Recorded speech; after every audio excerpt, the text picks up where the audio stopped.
Do you know what your question was, Mr. Hill? I'm sorry, Your Honor. Do you remember your last question? I believe my last question was, I just wanted Yeah. to make sure you didn't need to get back where you were. You know where you were. I do, yes, Your Honor.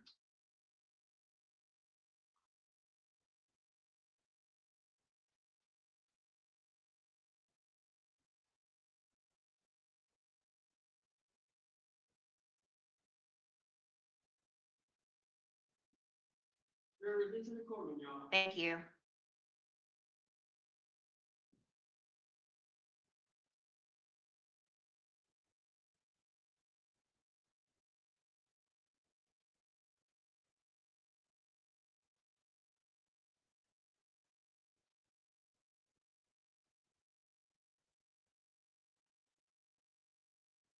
All right. Welcome back, members of the jury. Everyone may be seated.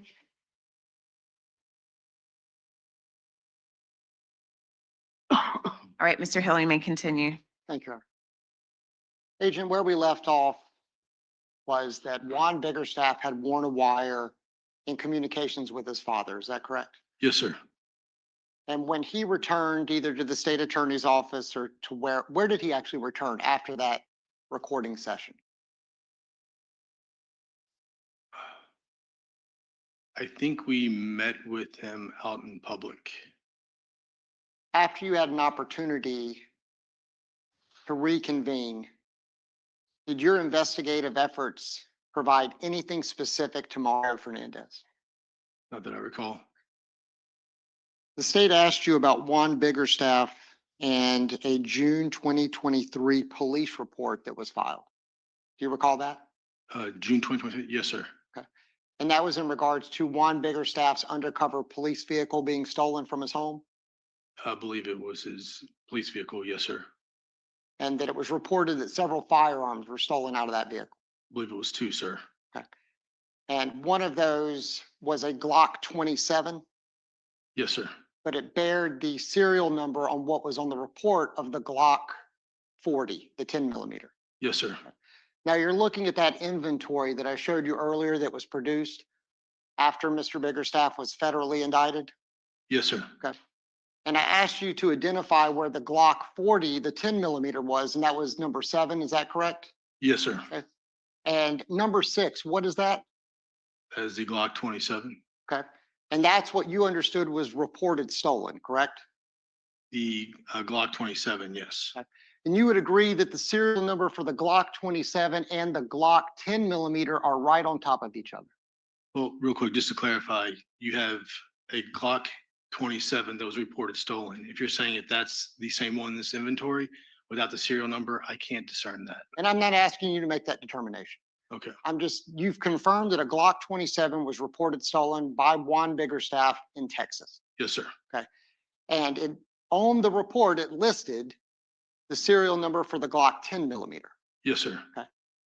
And you would agree on this inventory that a Glock 27 is listed immediately above the Glock 10 millimeter. Yes, sir.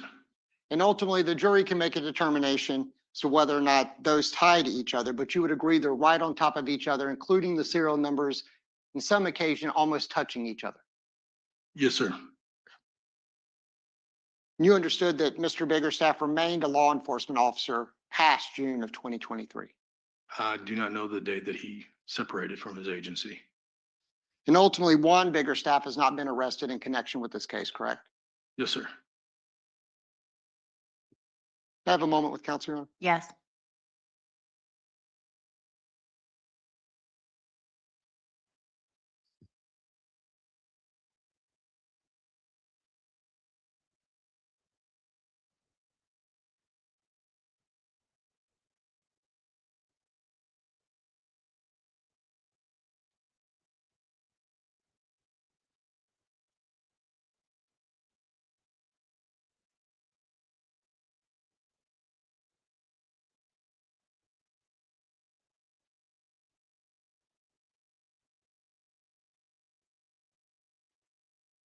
Thank you, Agent. I don't have any further questions for you. Redirect.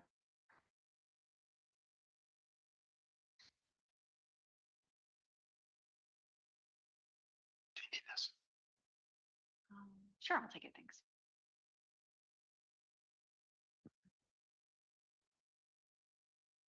Agent Stengel, Jimmy Jones was never a suspect or never discussed as a suspect between you and members of a homicide team. Is that correct? Yes, ma'am. And Mr. Hill asked you a bunch of questions about some legal issues between the federal system and the state system. You are obviously aware that as a law enforcement officer or a state law enforcement officer or state prosecutor cannot give federal immunity. Correct. Mr. Hill asked you a bunch of questions about a police report. Yes. I'm going to ask you some follow-up ones. You mentioned in your direct that members of ATF had spoken with Juan Biggerstaff prior to your interview with John Biggerstaff in November of 2022. I'm sorry, one more time. You mentioned other ATF agents in Texas had conducted an interview with Juan Biggerstaff prior to your interview with John Biggerstaff or Mr. Juan Biggerstaff wearing Yes. a wire. Yes. And those same agents in Texas were the ones that alerted you to this police report in June of 2023. Yes, ma'am. Mr. Hill asked you about some details of that police report, so I want to ask you some clarifications on that. Police report Mr. Juan Biggerstaff filed was not with his own agency. It was with a separate law enforcement agency. Correct. The Dallas Police Department. And Mr. Juan Biggerstaff reported that his patrol car and 2 firearms had been taken from his residence. Correct. Where did they locate that vehicle? I believe it was just down the street. It was same street, looked to be maybe a couple blocks down by the numbers. And on that police report, he specifically gave the serial number of that Glock 10mm as having been stolen from his vehicle. This BBGL770. Yes. And he did not contact anyone involved in the Jared Bridegan homicide about this police report or about him writing this serial number on any reports. That's correct. You found out because ATF in Texas contacted you because his agency opened an investigation into him. Yes. And Mr. Hill asked you that whether Mr. Juan Biggerstaff remained employed at his law enforcement agency after this incident. He did, but he was actually placed on administrative leave pending investigation. Yes. And members of ATF, the agents that had previously interviewed him, went and conducted follow-up interviews on this matter. Yes, they continued to interview him. And Mr. Juan Biggerstaff, in fact, retained a criminal defense attorney for those interviews. Yes. And Mr. Juan Biggerstaff no longer works as a sworn law enforcement officer. That is my understanding. We have a moment. Yes. No further questions. Thank you, Agent. Any follow-up? Briefly, may I say at defense table? Okay. Agent, Juan Biggerstaff did not report that a 10mm Glock 40 Gen 4 was stolen. He reported a Glock 27. Is that correct? A Glock 27 was stolen. Yes. Okay. And a Glock 27 is not a 10mm, correct? No, sir. And as far as Mr. Biggerstaff and his employment with the law enforcement agency in Texas, he remained employed until he moved back to Jacksonville. Is that your understanding? Again, I'm not sure when he separated from his agency. And as far as when his vehicle was stolen, is it your understanding he reported it to the agency in which the jurisdiction where his home and vehicle were actually located? Yes, sir. Okay, so he actually reported it to the correct law enforcement office in the jurisdiction where the vehicle was and where he resided at the time. I believe, yes, that is true. I think even the responding officers felt like something didn't add up in that. But again, he reported a crime in the jurisdiction in which the crime occurred. I'm thinking he did. I don't know the jurisdictional lines of where he lived. Understood.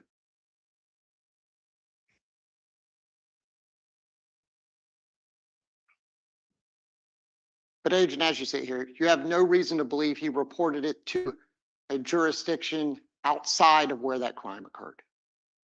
That's that's what I would believe. I have no further questions, Your Honor. Great. Thank you. May this witness be excused? Yes, Your Honor, subject to recall. All right. Agent, do you understand what that means? Yes, ma'am. Okay. Thank you. You can step down now. The state will call its next witness. Calls Carlos Fong. Carlos Fong.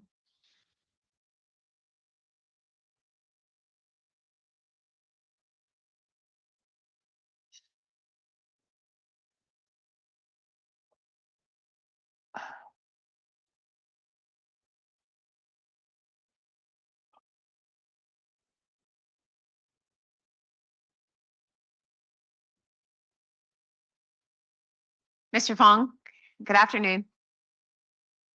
Come all the way forward. Yeah, because of the timing, I had Mr. Fong come directly from work, so Okay. apologize for the dress. No problem, no problem. All right, raise your right hand to be sworn in. Sir, do you solemnly swear or affirm the testimony you're about to give will be the truth, the whole truth, and nothing but the truth? So help you God. All right, right this way, okay? Watch your step. There's a slight incline there.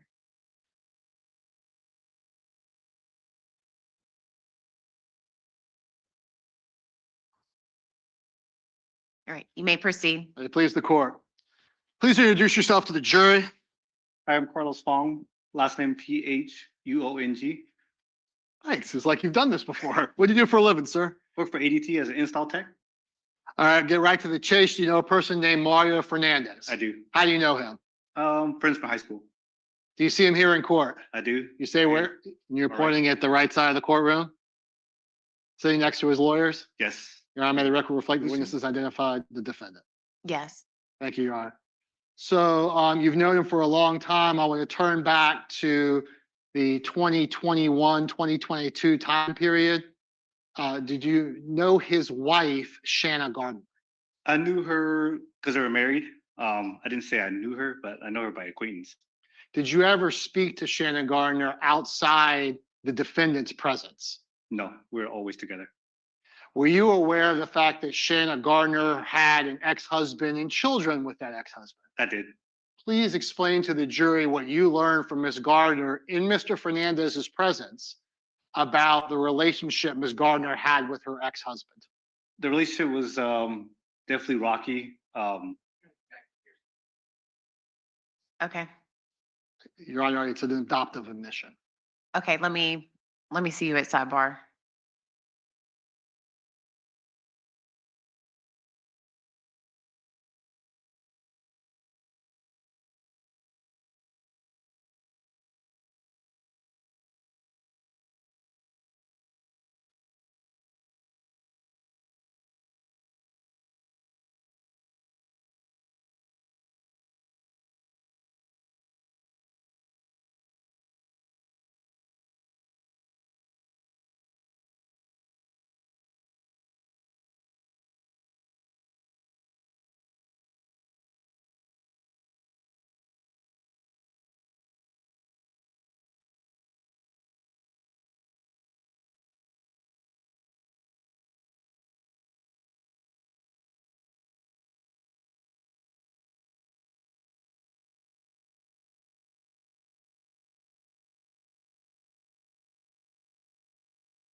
May it please the court. Yes.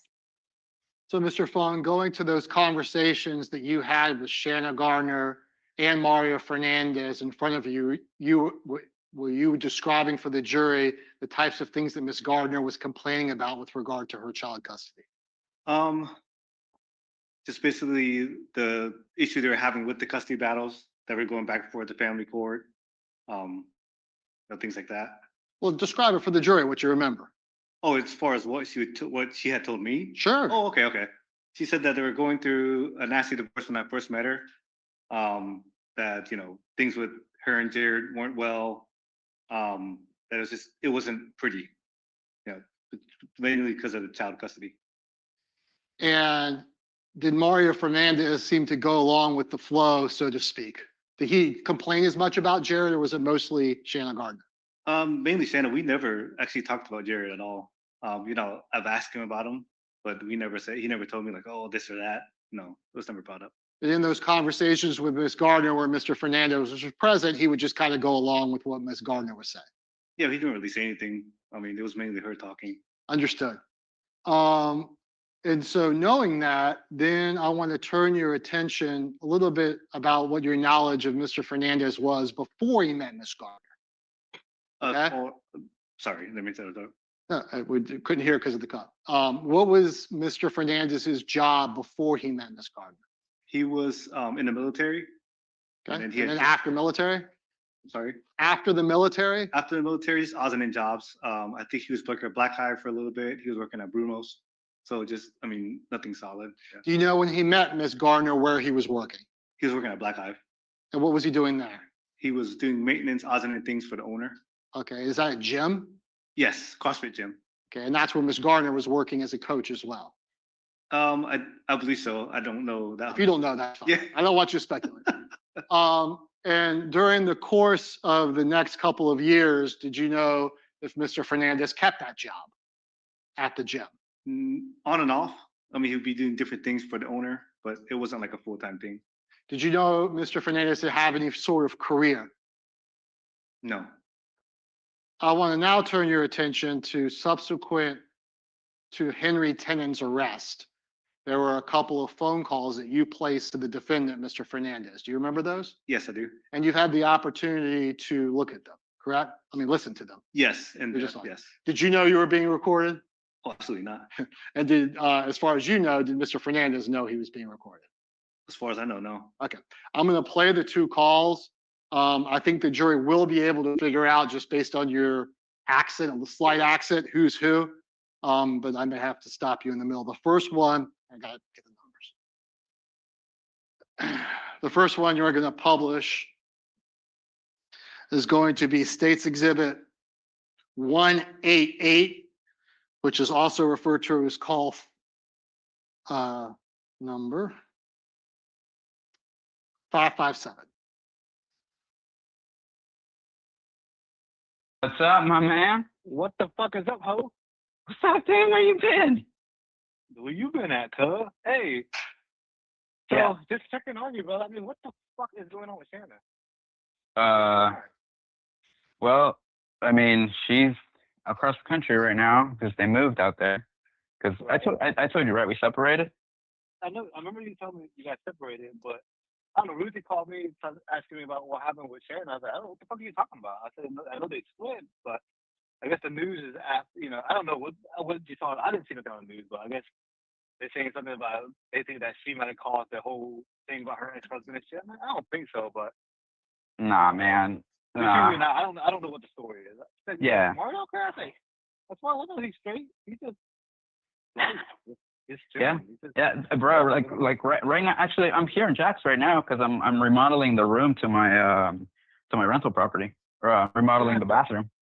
Right. You talking about your dad's old house? Or you talking about Yeah. That one. Yep, that one. So what are you saying, dog? Where you at? Where you...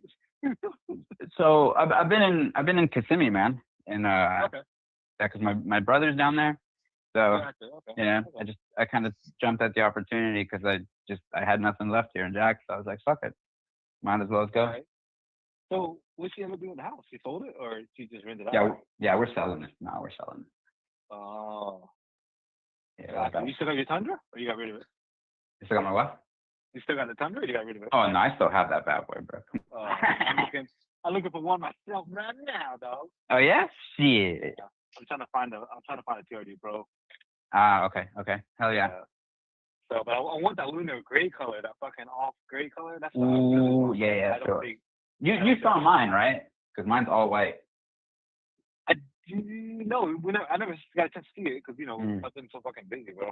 Yeah, true. So, yeah, man. Not just checking on you because I was like, damn, let me check in the nigga. Make sure he didn't get there. I don't think. Nah. I don't know. I think the news misconstrued a lot of it. I don't think Shanna or you had nothing to do with that bullshit. But Thanks, brother. I appreciate that. Like, no joke. So here's the deal, brother. Like, bigger picture, we never said anything from the get-go. So because we didn't say anything, the media pushes whatever they want, however they want it, and that's what's there. What it was is when Shanna moved, they just made it suspicious. Like, why all of a sudden her ex-husband passes, or whatever happens to him, she fucking did to go across country. You know what I'm saying? Yeah, but it was like almost a year later. Right. Yeah, exactly. It's been what? It's coming up close to a year later. Yeah. It's gonna be a year. It's gonna be a year. Right. You know, I know your ass ain't gonna have to do with it because you don't own nothing, that motherfucker, dude. No. Whatever he is on him. No, bro. Between you and I think it's just bad karma, like we said from the get go when I first talked to you about it. Yeah. Bad karma for how he treated Shanna and how he treated the kids. I can't tell you how many times I've had a discussion with I've just had random discussions with strangers on top of that, with strangers. Yeah. And then I've had people that knew him when he was like younger, when he was in like high school or something like that. Because he grew up here in Jax or whatever. Right. And they were like, I get it. And I was like, get the fuck out of here. Like, now you're coming out and saying some shit, but it's just like, but the other part is a lot of those people, they belong to the church. So like, they don't want to say shit. Right. Like, fucking, they're not about to air out dirty laundry, whatever. No.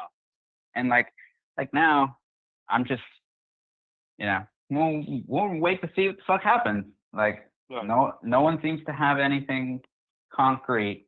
Everything is like this and that. Like, I'm just like, all right, cool. Like, it's just like you always get caught up in this craziest shit, dog, between the army and your personal life. Dog. Bro, my sister literally said the same fucking thing, dog. She was like, how come you have such good luck with the most random things? And she was like, yeah, like you'll go out and you buy something, and then it's just like you'll get a discount, or you'll meet somebody and they know something, and then they have this and they have that, and you have access to all these things. And then it's like, but then other things happen, and I was like, I know exactly what you mean. And I think this is the balance of the universe when it comes to me, bro. Like, I just have to leave shit well alone, so like extremely bad shit doesn't happen. It's fucking ridiculous, dude. Stupid, bro. So, hey, but on a real note, on a side note, what are you averaging in your Tundra? I know you drive like a fucking madman, so. Oh. What you're averaging out of it. So it does its best on the highway, 100%. Like, I can get close to like 470 miles to a full tank, and this is on standard gas. This is regular 87 pump gas. Right. And then around the city to a full tank, about 420 miles. Yeah. What is their miles per gallon? Do you calculate it? Like, no, man, I'm like not between 19 to 22. Let the record show that there's a significant talking about cars, and certainly it's been put into evidence, but I'm going to fast forward it about 7 minutes. Okay. From approximately 5 minutes to approximately 12 minutes.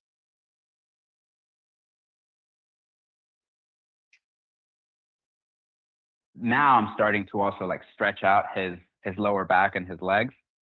I just stretch him out, and like he gets a little like there's a little bit of pain, but then as soon as I like get him like stretched out, like you could like he's lively. Like it all comes back. He's like, oh fuck, I'm ready to move. Like, let's go.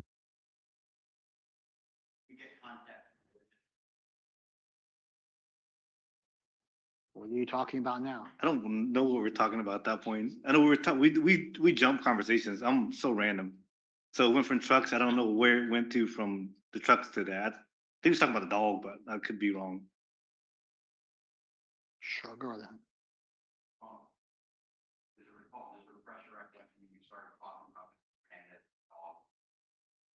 I think so, but I can't tell you 100% what that was. That's the only thing I was talking about, stretching out his back and stuff, because Zero was older. He's big, husky-sized dog.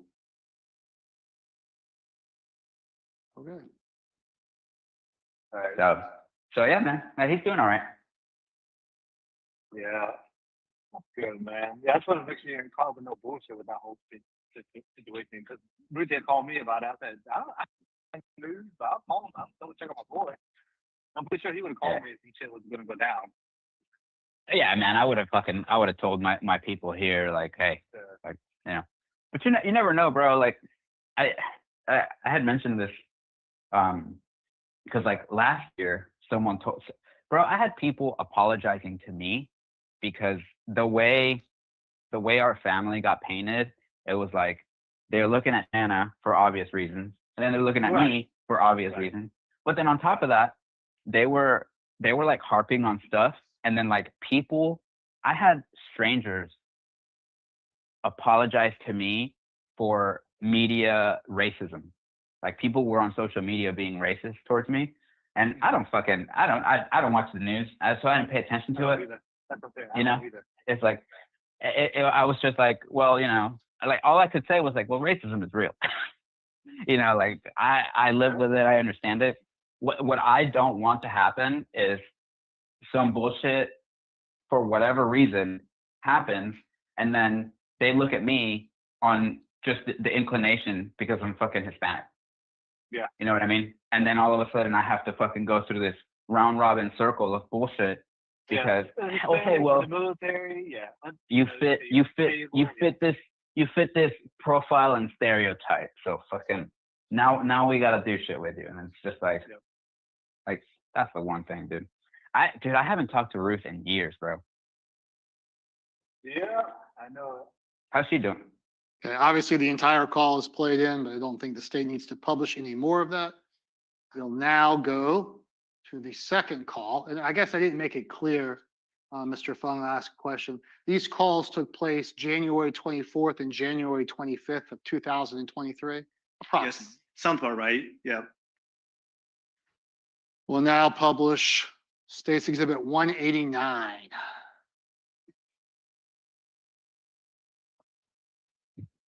Oh, hold on, brother. Hey, what's up, man? You in private? What's that? You in private? Yeah. So, I guess something broke out today about that whole situation we talked about. Mm-hmm. So, they arrested some guy that used to rent the Northside house. I know. I was like, what the? So I guess he thought it was you. Because I think the motive was after you, not her husband. Her ex-husband. Yeah. I'm like, Or yeah. oh, dude, no way. You think so? But he rented your house, so he must have had some. So he probably didn't pay you, kicked it on, something like that. I mean, remember this. You know, there's a possibility of that area. Right. Yeah. There's no way though. Like, I don't know, man. Like, I haven't pulled up anything. I haven't read anything. No, I don't. You know. So hold on. But I'll give you the gist. Hold on. Yeah. So the gist of it is basically who the person they found was. Mhm. He stayed at that rental property. Right. With you and what's fake. So all of a sudden so he's the one that did it. Mm-hmm. I'm like, but the only thing you can obviously Steve's been. It's just weird. I'm just speculating at this point. So Yeah. I think he knows where y'all live because everything's public record now. You know what I'm saying? Right. Yeah. So he probably thought that was you, but not realizing who it was. You know what I'm saying? Because I don't think if you wait for your console, but they showed a picture of him, older black guy. That's all. Yeah. And well, here's the thing though. Like he was working for me for a bit like after it. Oh, really? For real? Yeah, yeah. Like he helped me. Like that's a fucking quarter-acre lot, and like he did a lot of fucking work, dude. Like he fucking took down trees and shit, and fucking mowed that bitch, and then he did roofing. Like, so I don't fucking get it. So between you and I, you never talked to him about Shanna. You don't know nothing about Shanna's ex-husband, right? No, like no, like there.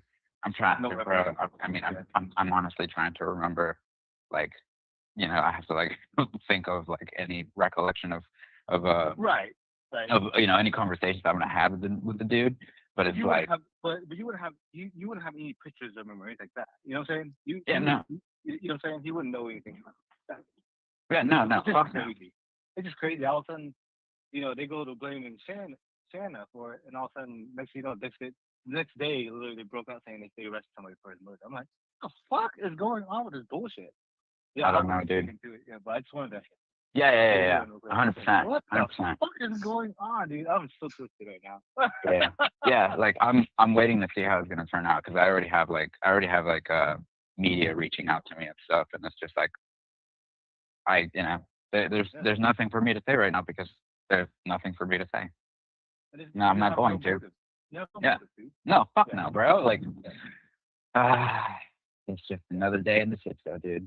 Yeah, I'm just giving you a heads up. Because they're gonna come because all the way they're portraying that okay, this guy stayed at your house. Either he was one or two things. Either they're gonna play like he was bad at you because he left the house, he couldn't afford it no more, and you kicked him out, or they're saying that because you helped him that you had him to do it. You know what I'm saying? So Yeah. Yeah, and that was actually like, because I remember it was like, bro, it was like October or maybe before that, because after COVID and everything else, this was a fucking shit show. Dude, actually, yeah, it was after COVID that everything was a shit show, and like I was working with him, so like, like all right, well, if you don't have rent right away, like just you can pay like week by week kind of deal, but you got to make it up, and then. I want to say it was either September or October timeframe. Maybe it's so fucking long ago now that he flat out told me, he's like, I can't fucking afford it anymore. He just couldn't. So he just left. Yeah. Yeah. And well, the thing was, I told him, I was like, well, how about what can you afford? And like the dude was like grabbing up like 300. And then I told him, I was like, okay, if this is where you're at, I can give you till December. And after December, like that's it. And the thing was like I had a new tenant come in January. Right. So I said, there's no disagreement between y'all. No. So No. Help his ass out.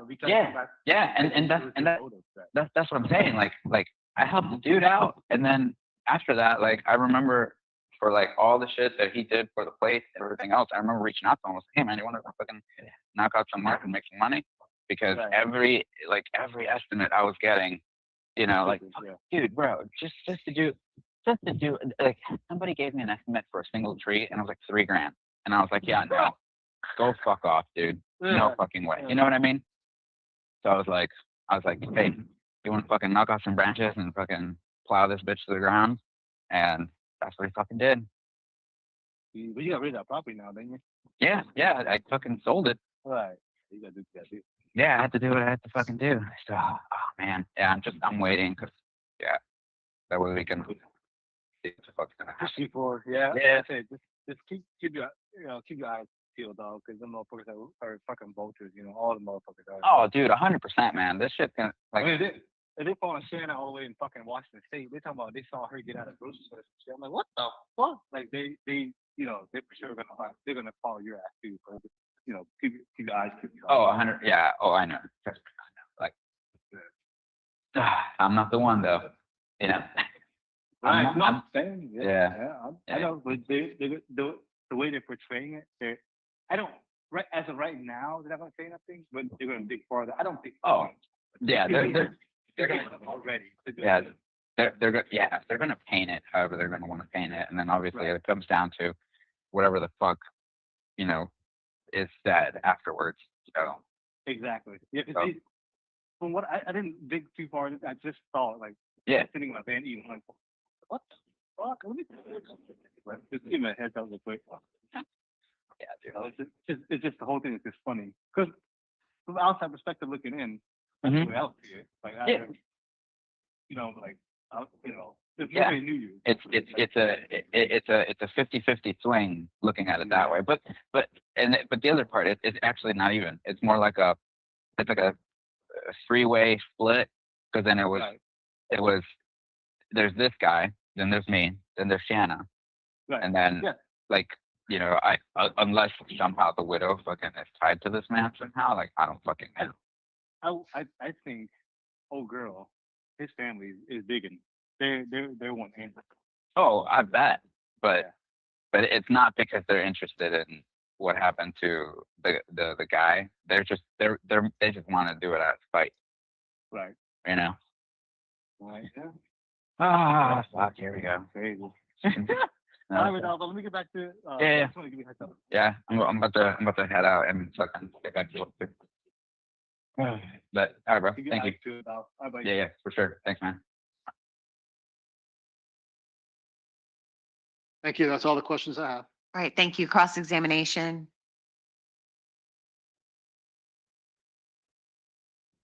Good afternoon, sir. Hey, how's it going? How are you? Good. Oh, sorry.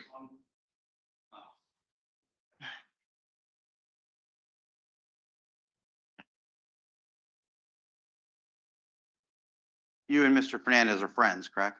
Yes. State asked you, you didn't know you were being recorded. Nope. He didn't know he was being recorded. I'm sure he would have said something.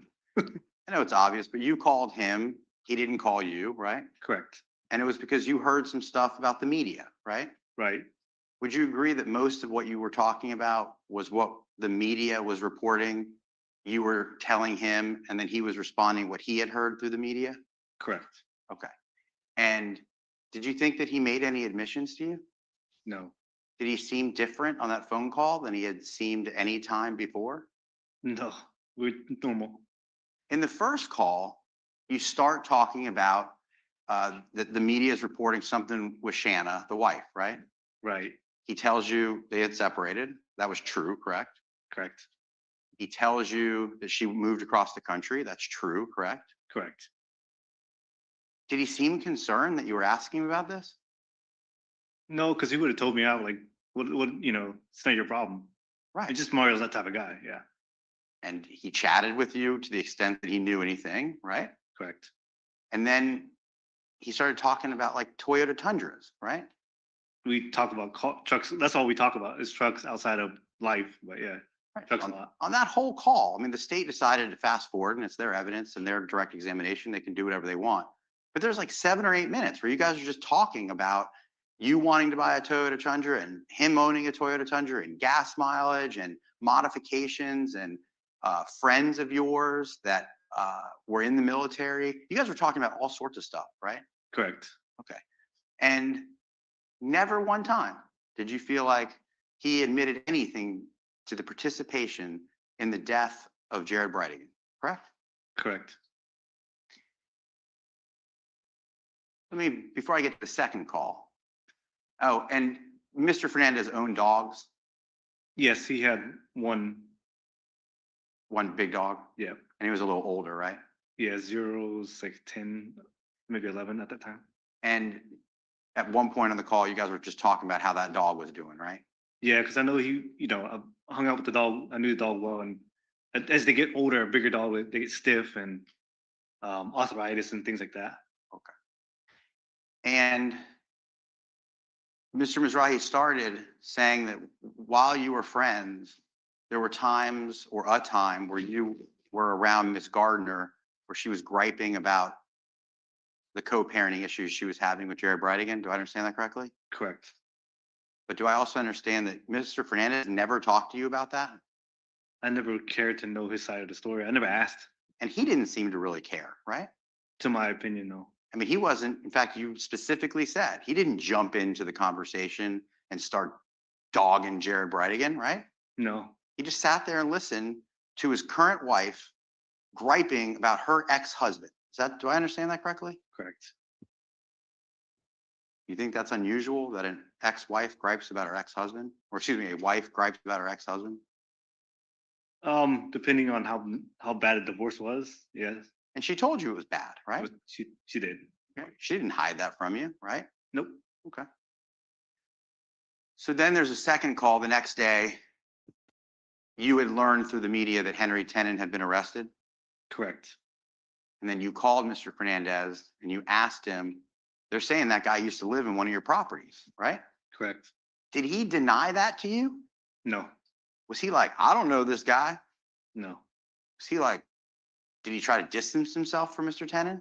No. In fact, he told you that Mr. Tenon did work for him after the homicide, correct? Correct. You had no idea that you were being recorded, right? No clue at all. Mr. Fernandez, to your estimation, had no idea he was being recorded, correct? Correct.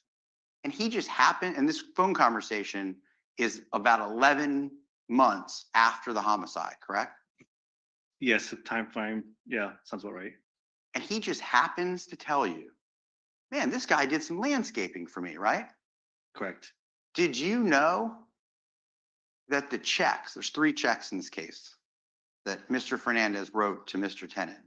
The memo line of one of the checks is landscaping. Did you know that? I saw it on social media, but he didn't tell me exclusively, no. But he did tell you that he did landscaping work. Correct. Correct. So 11, many, many months. The checks were written in March after the homicide. He told you he did work for him after the homicide, correct? Correct. And then he told you that he did roof work in the call, correct? Correct. Did you know that the checks that are in evidence that the jury will see in this case are for roofing? I didn't know. Right. But that would be consistent with what Mr. Fernandez told you, wouldn't it? Correct. In a call that he didn't know he was being recorded on, right? That's correct. You said Mr. Fernandez didn't have much of a career, but Mr. Fernandez did own rental properties, right? Correct. And he worked on those rental properties, right? All the time. And in fact, on the very first call, he told you, I'm doing tile work right now, and you could hear the scraping. He apologized for the scraping because he was talking and working, right? Correct.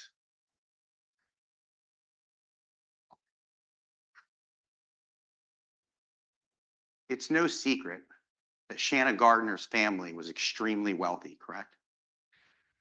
I honestly did not know that until all this came out. Oh, okay. I didn't have a clue. So while Mr. Fernandez was married to Shanna Gardner, he lived a pretty comfortable life. Is that fair to say? Well, 100%, yeah. Okay. But he didn't brag about it or talk about it, or it didn't change the same guy that you knew from high school. Not at all. And you're still friends with Mr. Fernandez to the extent that you can be, right? Yes.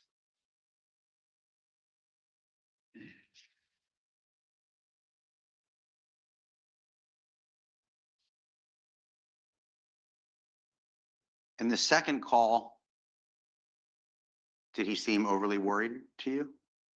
No, stressed maybe, but not worried. Because the media was talking about his involvement because Mr. Tenon used to live at one of his rental properties, right? Correct. Did he seem evasive? No, Did he definitely seem not. like he was hiding anything? No. He was candid about knowing Mr. Tenon? Say that He question. was one more time. candid. He was open with Yes. you and saying, yeah, I know this guy. Correct. Did he tell you I had nothing to do with it? Correct. And at the end, when he's saying like there's 3 people involved, it could go 3 ways. He was talking about how the media was portraying it, right? That's correct. Not that he was involved, him, Shanna Gardner, and Henry Tenon. That's not what he was telling you, right? No. And that's not what you're telling this jury. Correct. May I have a moment, Your Honor? Yes.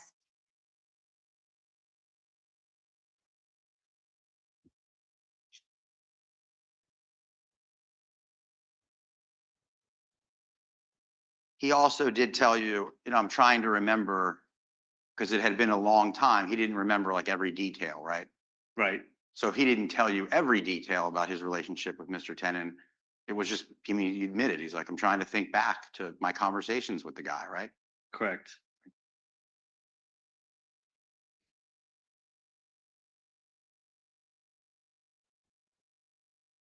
Guess this is obvious, but during the time that Shanna Gardner was talking and griping, Mr. Fernandez was there, you never heard anybody threaten Jared Bridegan, correct?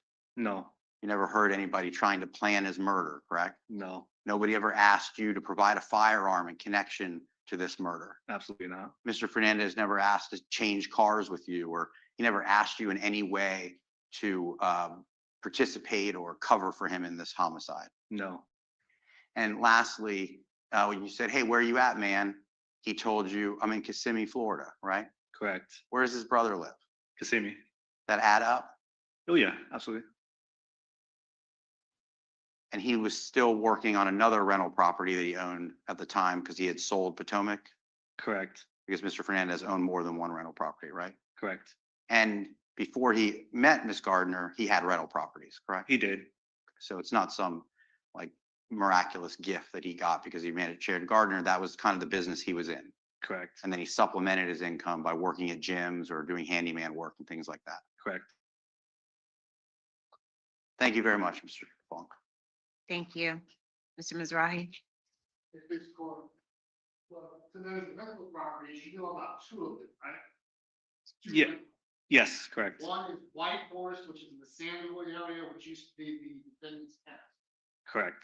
And then the other is the Potomac downtown. Oh, but I've never been there. I'm assuming. Correct, yeah. That's the one that Mr. Tenon was, From what he was telling me, yes, sir. what he was talking. I understand. Yeah. Do you know what the income was from those homes? I have no clue. It wasn't like, they weren't like multi-family dwellings with like dozens and dozens of tenants. No, no, there were single homes. Single homes with one or two rentals. Correct, And certainly he has to supplement his income by doing other hustle work, correct? let me ask that question again. He had to supplement his income, not with him being able to support. Oh, absolutely, yeah. He had come up, side jobs, things like that. So, Mr. Dreiser asked you about the checks for landscaping and for roofing. Right, In the call, you would agree that the call speaks for itself. correct. Is there any hidden language that y'all are speaking or anything like that? No, definitely not. So in the call, the defendant said that there was no way he was gonna pay $3,000 to remove a tree. Remember that? Correct. That's all the question. May the witness be excused. The witness may be excused. Thank you, Mr. Fong. Thank you. All right, members of the jury, we're going to take a short recess, okay? Leave your notepads on your chair. We'll come back. Well, I'm still alive. See, Good seeing you, Sonny. say 3:45, okay?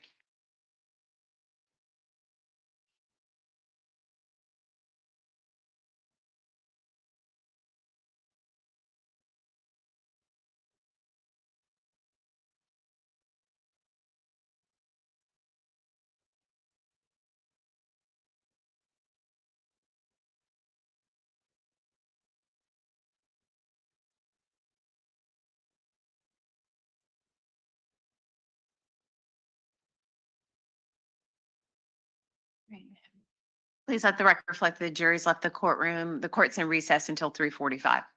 Thank you.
Are both sides ready?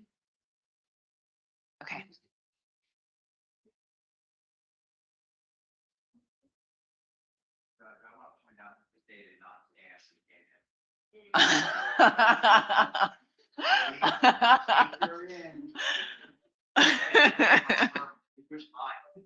I didn't want anybody to stand.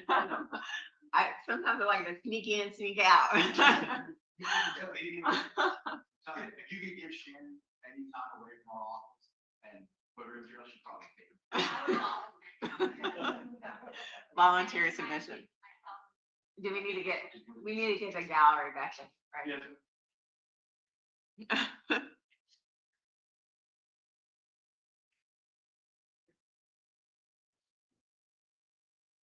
I like to keep y'all guessing. Hmm?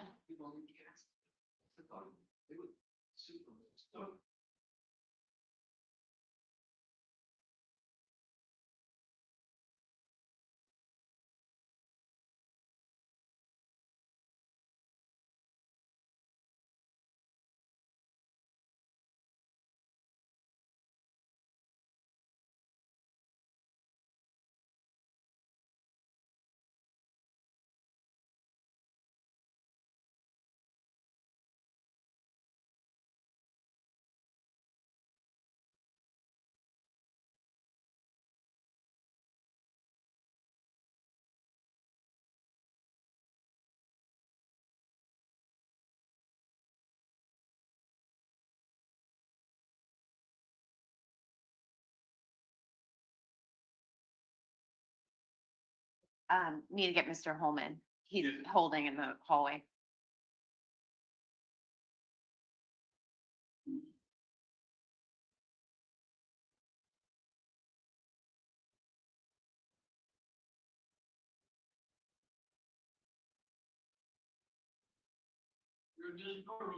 Thank you.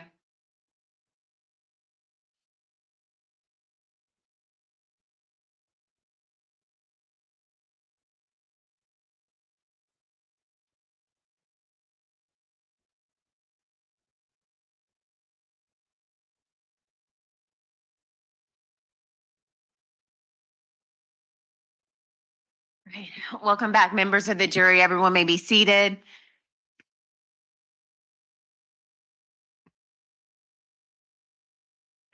Ms. Stifler, call your next witness. Yes, Your Honor. State calls Agent Bobby Blythe. Agent Bobby Bly.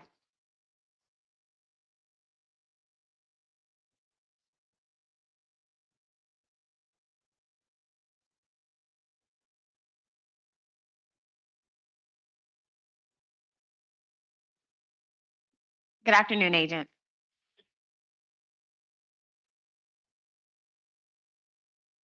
Please raise your right hand to be sworn in. Agent, do you solemnly swear or affirm the testimony you're about to give will be the truth, the whole truth, and nothing but the truth? So help you God. All right, thank you. This way.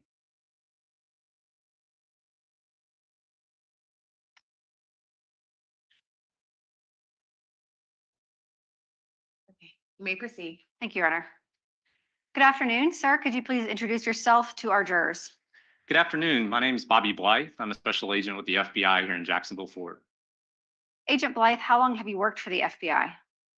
For about 18 years, since June 2008. And what is your current position with the FBI? I'm a special agent with the FBI. I'm a part of the FBI's cellular analysis survey team. I'm a full-time member of that team, and I'm embedded or detailed here to a violent crimes task force in Jacksonville, Florida. And you mentioned what we're going to refer to as CAST, Cellular Analysis Survey Team. Yes. Can you describe for the jury how long you've been a member of the CAST team? I was certified as part of the cellular analysis survey team CAST in 2022. I started my training process in June 2019. And during that time from 2019 to 2022, worked with an already certified field asset and went through all of our training processes. Your previous positions with the FBI? So my first field office assignment was in New Orleans, Louisiana. I worked a variety of criminal investigative matters from financial crimes to public corruption investigations and civil rights investigations there. And in 2018, I transferred to Jacksonville field office and continued to work on criminal investigations. And in 2022, started working primarily violent crime investigations. Can you explain to the jury what CAST is? CAST is a group of about 100 special agents and task force officers across the FBI's field office that specialize in the analysis of phone-based location information and historical cell site location information, the information that comes from the cellular providers that make your cell phones work. We train other investigators, state and local law enforcement, other federal agencies, how to do this kind of work, to use this technology to further investigations, to find phones and the people they belong to. We also help real time on cases to find people, whether it be suspects of crime, missing persons, such as a kidnapped child. And we also work on historical investigations, looking back to see where a phone was or device was in relation to a set of circumstances. And we also provide testimony in court regarding our findings. And you mentioned someone earlier testified about being CAST trained. Do you train other law enforcement agencies outside of the FBI in how to do this type of analysis? Yes, every year I teach multiple basic classes, a 2-day class to state, local, and other federal law enforcement officers and crime analysts on how to do this type of work, what kind of records you can get from the cellular providers and social media companies to obtain location information to help in an investigation. We also teach an advanced class to state, local, and federal law enforcement as well. And we're required to do so to maintain our professional standards. What's your educational background? I have a bachelor's degree in business administration from the University of North Florida with a major in accounting. I worked in public accounting for 3.5 years after graduating from UNF. And I did some post-baccalaureate work to be able to sit for the CPA exam. And I became a certified public accountant during that time as well. How did you get into this transition from that type of work with the FBI into CAST? So I knew an FBI agent that I met when I was in high school, actually, and kept up with him through college. I was recruited, went through the application process and joined in 2008 and went through new agents training. In order to be a member of the CAST team, can you briefly describe for the jury what specialized training you have to receive related to mobile device location analysis, both historical and real time? So we go through over 300 hours of classroom and practicals based training, basically going from a basic class to an advanced class, a critical incident readiness exercise that simulates a command post environment. Let's say there's a child abduction or a mass shooting, and we're trying to identify a suspect device and track that device. So we simulate that in an exercise. We also go through a 4-week certification course that includes a class from a PhD professor from the Florida Institute of Technology in radio frequency theory as it relates to cellular networks. And we go through the technology from the infancy of cell phones, 1G, all the way to 5G, what's currently deployed. And what's special about it is we also receive training directly from the cellular providers, AT&T, T-Mobile, Verizon, and US Cellular, from both their network engineers and their court order legal compliance personnel to tell us about the technology they have deployed, how their networks work. We can ask them questions, and they tell us about what kind of records they keep and how to obtain them.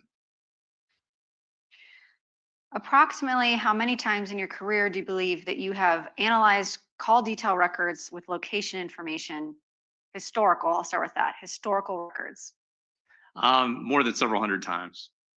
And have you ever in your career tracked successfully a suspect or missing person using these records in real time? Yes, numerous times. Can you give us an example? I know recently you tracked a suspect in a local shooting at the Players Championship course. Yes, there was a double homicide near the Players Championship this year. We were able to track the suspect's device to an area within a very short period of time of providing that information to investigators. They were actually able to locate the abandoned phone and see where that was located, and then we're moved on to exploiting other means to try to locate that suspect. I've also located missing endangered children who've been kidnapped, the suspects involved in those kidnappings, missing persons who've been deceased, to find their remains, and also been able to verify where suspects of crime have been looking backwards by seeing where their device was and then corroborating that by pulling video at that location or seeing them on surveillance.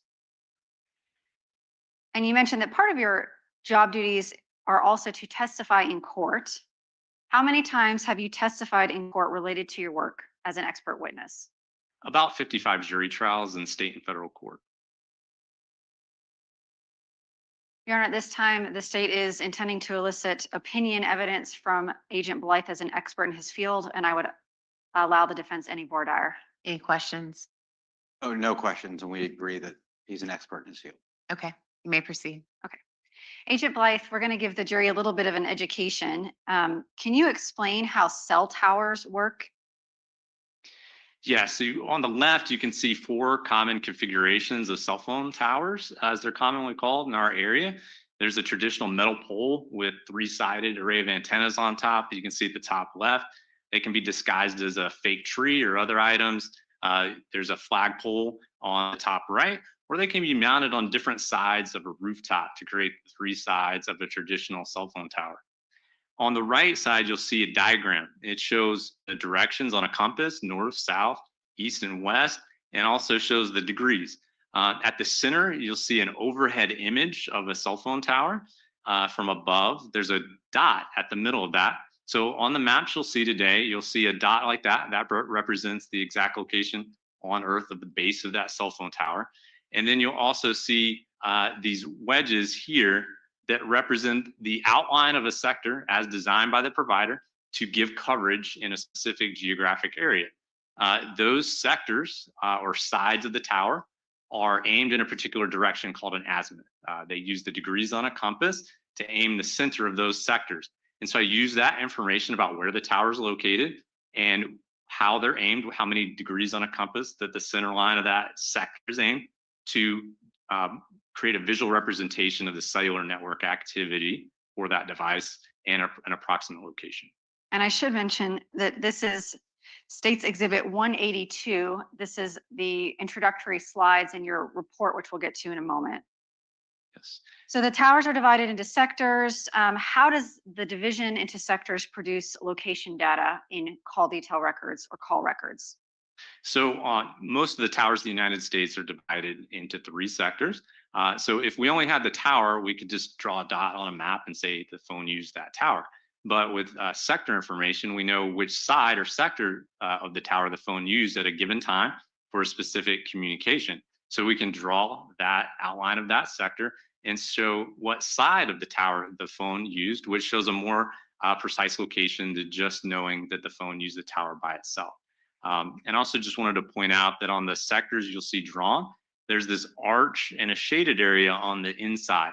That's simply meant to emphasize the direction of coverage that's being provided by that sector and doesn't indicate the exact location or coverage area of the tower or the location of the exact location of the phone. So on this next slide, is this how you display what you were just speaking about, that coverage location direction? Yes, this is one of those sectors plotted on a map. You see the green dot that represents the location of the cell phone tower. And then the red wedge indicates which sector, in this case, the sector pointed at 0 degrees true north, that the phone used for that particular event. You'll also see other towers on the map. Those are there as a point of reference. We call them reference towers. It's other towers in the cellular network that weren't used at that specific time, but they help aid in the estimation of the coverage area of the towers and sectors that were used. Does a cell phone or device always select the closest tower? Not always, but it usually does. Cell phones are constantly scanning their environment, measuring signal strength and quality. And the phone itself, for incoming or outgoing phone call, actually picks the tower with the best signal. That usually ends up being the geographically closest tower, but there can be exceptions, such as man-made or geographic barriers in between your phone and the line of sight to the closest tower. What we're just talking about is what we would consider cellular location data. So can you explain to the jury what the difference between cellular location data is and something called timing advance data. So cell site data or call detail records with cell site, let's say a phone call, you have information about the tower and what side or sector was used on that tower for that phone call. Timing advance is a different data set that provides a calculated distance that the phone was from the base of the tower. So with that information, we can draw that calculated distance across that 120-degree sector. And we, for the 4G context technology, we map those as 78 meters wide. And so you draw that 78-meter wide band or arc across the sector. And the majority of the time, you'll find that phone inside that shaded area. The way that works is that the tower sends a signal from the tower to the phone, and the phone relays it back to the tower. The network runs a stopwatch on that relay. And then you use a simple equation to calculate the distance that the phone was from the tower based on how long it took the signal to get to and from the phone. The reason that's there is you can think of a crowded movie theater. Let's say there's an emergency in the theater, like a fire, but there's only one exit. If everyone goes out that one exit tries to go out at the same time, there'll be a tragedy. If there's someone to designate who goes out, which row goes out at what time, sequentially, then everyone can get out safely. It tells the phones when they have to send signals so that they arrive within the right time window. It's critical for cell phones to work. The cellular providers have, in our training, have told us that for your cell phone to operate and function, timing advance has to work. And it provides much more precise location information than just tower and sector. So I want to kind of break this down for the jury. If we're talking about cellular location information, does that require somebody to be actively using, meaning either sending or receiving text messages or making or receiving phone calls to generate data of which tower and sector is being used? No. So although timing advance can be created based on phone calls, data sessions, or text messages, it's also independent network signaling independent of any user initiated activity. So if you were looking for active cellular usage, someone would have to be using their phone to create that activity. But if we're talking about timing advance, my phone can be sitting here without me doing anything on it, without receiving any texts or calls, and it still can be creating those timing advance measurements to the cell tower. Yes. Okay. When you are mapping cell phone data, what kind of records do you need in order to do that? So in the productions from the cellular providers, we need the call detail records with cell site, the data sessions with cell site, if it's available, the timing advance files. And we also need a cell tower list, a list of from the provider that gives the locations of all the towers and other information about the tower and the sectors, like what direction that each side of that tower faces. And in this case, and many of your cases, do you receive those records from the cell phone providers via a search warrant? Yes. The government or law enforcement, a state, we can't just subpoena them. They have to be through a search warrant issued and approved by a judge. Correct. The legal standard for quite some time now is that it requires a probable cause search warrant from a judge to obtain this historical cell site location information. Because it allows one to track the movements of one's device. So in this case, did you analyze both cell tower location information, meaning these maps here on page 5 that show what azimuth and what sector of a tower is being used, as well as timing advance showing that same information but with a distance from the tower?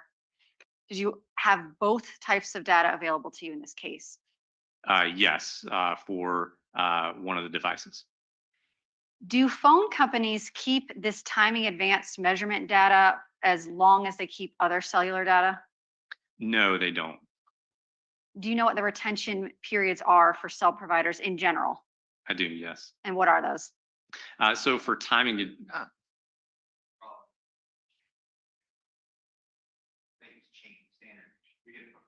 Okay. Or do you want to ask a, I mean, I can ask it differently. okay. Have the retention periods for these carriers changed since 2022? Yes, Do you know what they were in 2022? yes. And what are they? What were they in 2022?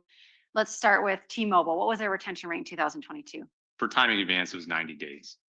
So if an officer does not get a search warrant for a specific phone number because they haven't identified it or it's not part of the investigation, 90 days after an event, timing advance would not have been available for a T-Mobile number in 2022.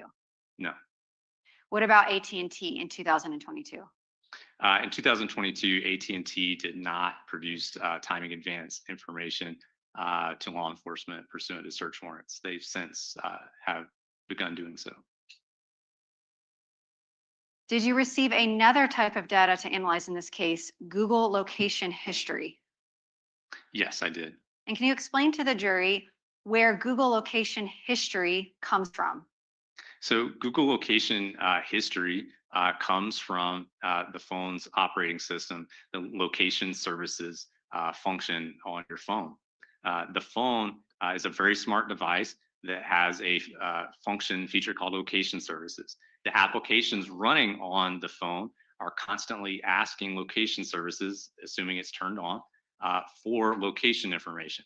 The Weather Channel app needs to know what part of town generally you're in, so it asks for a more broad or more approximate location.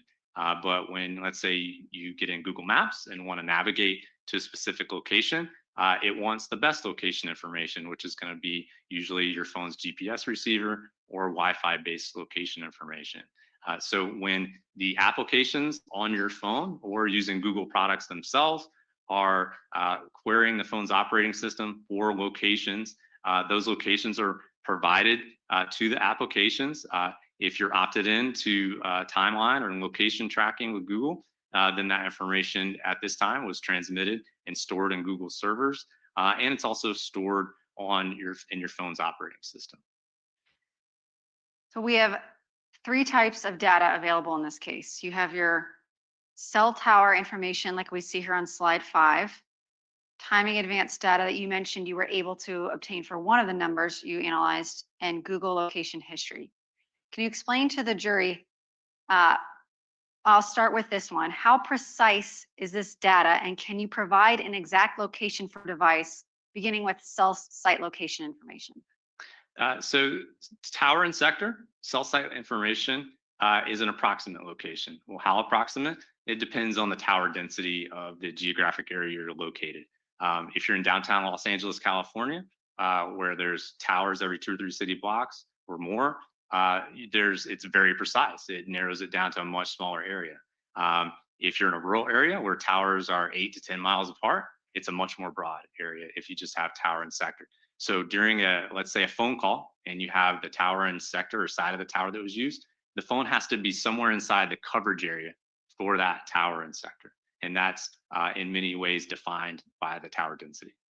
So if you have cell site location information, you would be able to say that a cell phone is somewhere in this coverage range for this direction for this tower. Yes. For timing advanced, how much more precise or how much more exact can you give a location for a specific device?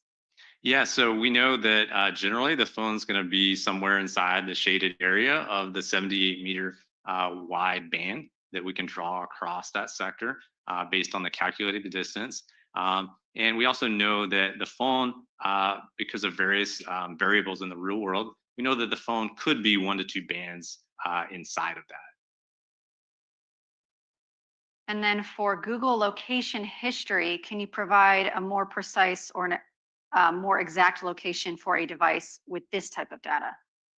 Yeah, so this in Google oftentimes is able to assign or show a confidence radius for the location based on which is in many cases related to the source of that location information.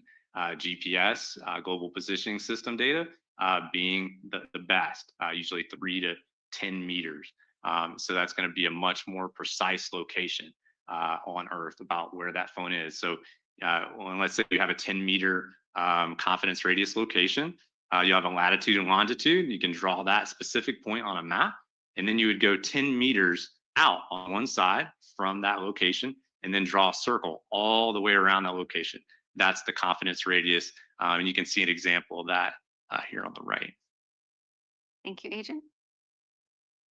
In this particular case, did you receive phone records, including cellular location history, timing advance, and Google data specific to 3 phone numbers and 1 email address? Yes. Your Honor, may I approach the witness? Yes.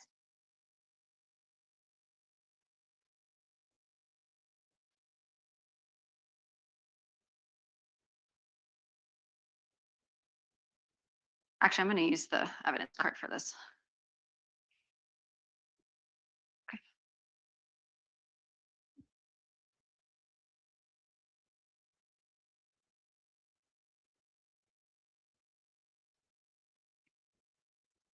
Agent, I'm showing you Exhibit 206. This is a chart of phone numbers and email addresses. It's been entered into evidence.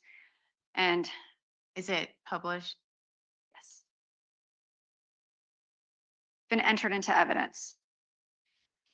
So we're beginning with, was one of the numbers, one of the phone numbers and associated individuals records provided to you, the phone number here, 904-566-2633, belonging to a Mario Fernandez? Yes, ma'am.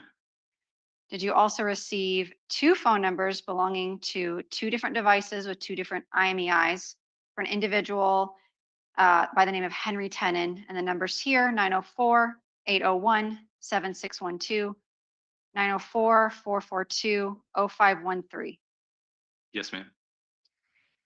And were you also provided Google location information for an email address, henrytenon53@gmail.com? Yes. And lastly, were you provided cellular location information for an individual by the name of John Biggerstaff at 904-517-6322? Yes. Mr. Biggerstaff had an AT&T phone number, so you did not have the ability to obtain timing advance data for him. Is that correct? No, ma'am. And for Mr. Fernandez, you received a 30-day time period, or I think a few different time periods of timing advance data, as well as cell site location information. Yes. For Mr. Tenon's phone numbers, you received cell site location information. Yes, that's correct. And Mr. Fernandez and Mr. Tenon both had T-Mobile phone numbers. Yes. And then Google data, how long in 2022 was that data retained, the location data? Well, it depends on the user. So the user, I've seen in investigations, even in my own location history, exploring this myself and my own data, it can be there for years. There is more control because it's not held by a third party. It's actually contained in your phone or your Google Cloud. You can delete data if you want. You can retain it. You can alter the retention lengths yourself for that type of data. Yes, ma'am.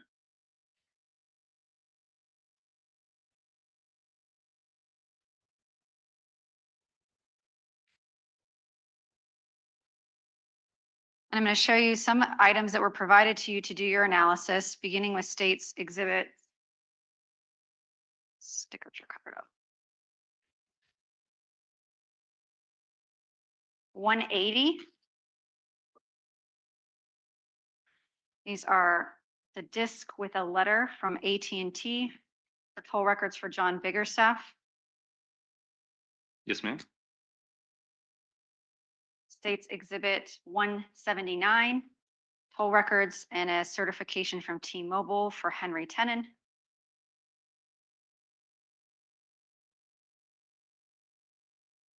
Thank you. Yes, ma'am. And then a disc of toll records and a T-Mobile certification for the phone records and timing in advance records for Mario Fernandez.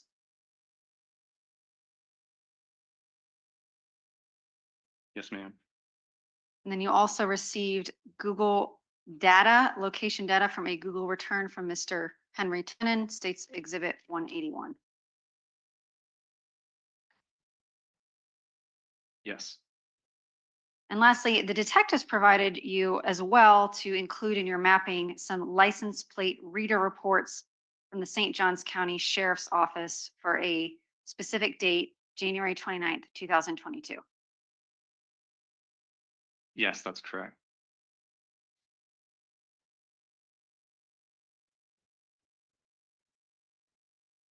Using the records in front of you, did you plot maps for the cell phone numbers for the individuals Mario Fernandez, Henry Tenon, and John Biggerstaff, as well as the Google data for Mr. Tenon? Yes. Are you also provided by the detectives that request you to do work geographic points of interest, specific addresses, or longitudinal and latitudinal positioning? Yes. And in this case, were you provided some addresses to include 1511 Marsh Inlet Court, a longitude and latitudinal coordinates associated with an area called Pablo Hamlet, 5239 Potomac Avenue, Elite Gymnastics, St. Johns County, 182 Fresnel Lane, and 2180 Derringer Circle? Yes.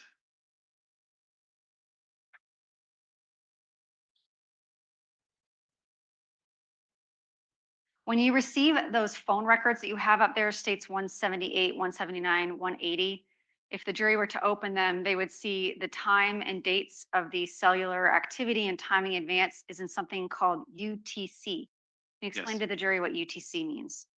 UTC stands for Universal Coordinated Time, for short. And you can think of it as being similar to Greenwich Mean Time. So to get from UTC time to local time here, this time of year, we subtract 4 hours. During standard time, after we fall back, you subtract 5 hours. And did you make those adjustments when mapping this data? Yes. When you're mapping data for the time period at the top, do you include all or most of the cellular data for that time frame in your mapping? Yes, unless I indicate otherwise. And if there is no data for a specific time period for a phone, did you also indicate that on these maps? Yes, ma'am. All right, we're going to go through your report. It states Exhibit 182. Did you prepare these maps in conjunction with a request from the Jacksonville Beach Police Department regarding the murder of Jared Bridegan? Yes. Do you actually participate in the investigation of the cases that you're working, or you just look at data? So usually I'm brought in to look at the historical cell site or another phone-based location information to provide context and show where devices were in reference to specific places at specific times pertinent to the investigation. Sometimes I might be asked for advice about what type of location information can be obtained from certain providers, but that's usually what it's limited to in these types of cases. You don't participate in interviews or help collect evidence or make any kind of determinations as to how an investigation will proceed, other than maybe requesting additional data that you would need to map locations. Sure. All right, let's go through your slides. Beginning with slide 8, you were asked to map cellular location data for the phone number 2633, Mr. Fernandez. And I should say at the beginning of your report, the jurors will have a little easier time. You do them by color coding. So on this map, we're going to have Mario Fernandez is going to be indicated in pink, Mr. Tenon's devices in green and in black, Mr. Biggerstaff's device in blue, and then Mr. Tenon's are going to be those red little bubble dots indicating Google data. Yes. Okay, perfect. So beginning with slide 8, you were asked to map cellular location information for Mr. Fernandez on January 5th of 2022. First of all, were you provided with timing advance data for this time period? For January 5th, I don't recall the specific date it cut off, but later in January, I know there was timing advance, and in February, we had timing advance. And if the request for the data was made more than 90 days, like for example, if the police didn't realize this date was significant until 90 days after it had passed, there would not be timing advance available for you to map. Correct. So as soon as investigators learn of a device, they can only go back 90 days before that to get timing advance. So if there's a date pertinent to the case that falls below that, before that 90th day, that information is going to be have been purged from T-Mobile's systems. So it just won't be available. So in this map, we're seeing cellular data, which means that we're only going to have data points when a phone is communicating with a tower being used in some manner. Correct. So here we see Mr. Fernandez's device has 2 cellular activities for this time frame. Can you describe for the jury what you've mapped? Yes, this is a visual representation of the cellular network usage of target cell phone 2633 and ping. There's a incoming phone call that went to voicemail at 10:56 a.m. Utilizing the tower and sector just north of the Jacksonville Beach sign on the map, facing to the west. And at 11:51 a.m., the target cell phone utilized the tower and sector just north of the Baptist Medical Center Beaches sign on the map, also facing to the north and west for an outgoing phone call.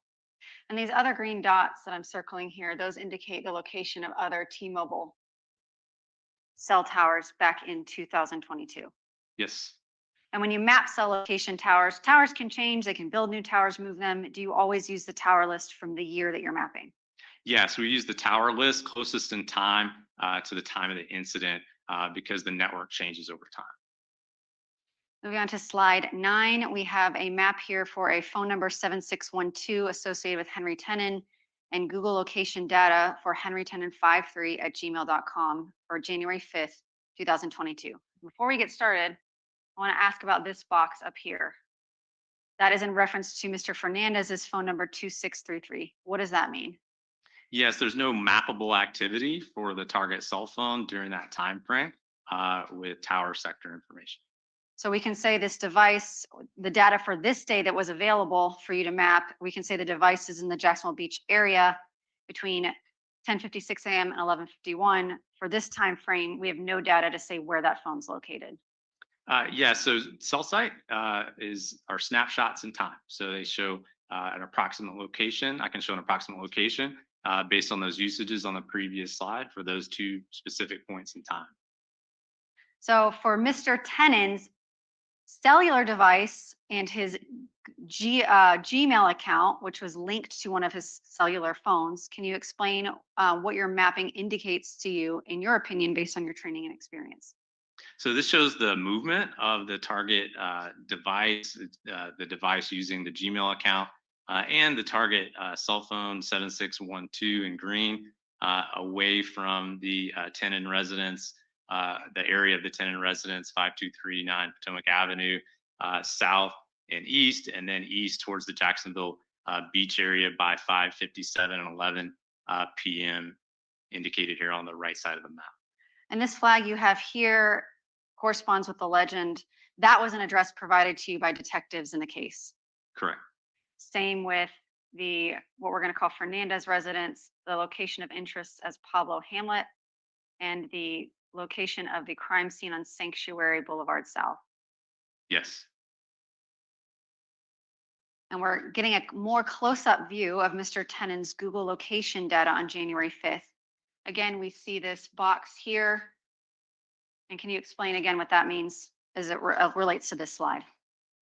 Yeah, so there's no mappable activity for 2633, the pink phone, during the time frame. And there's no timing advance available during this date due to the retention period and when the records were obtained.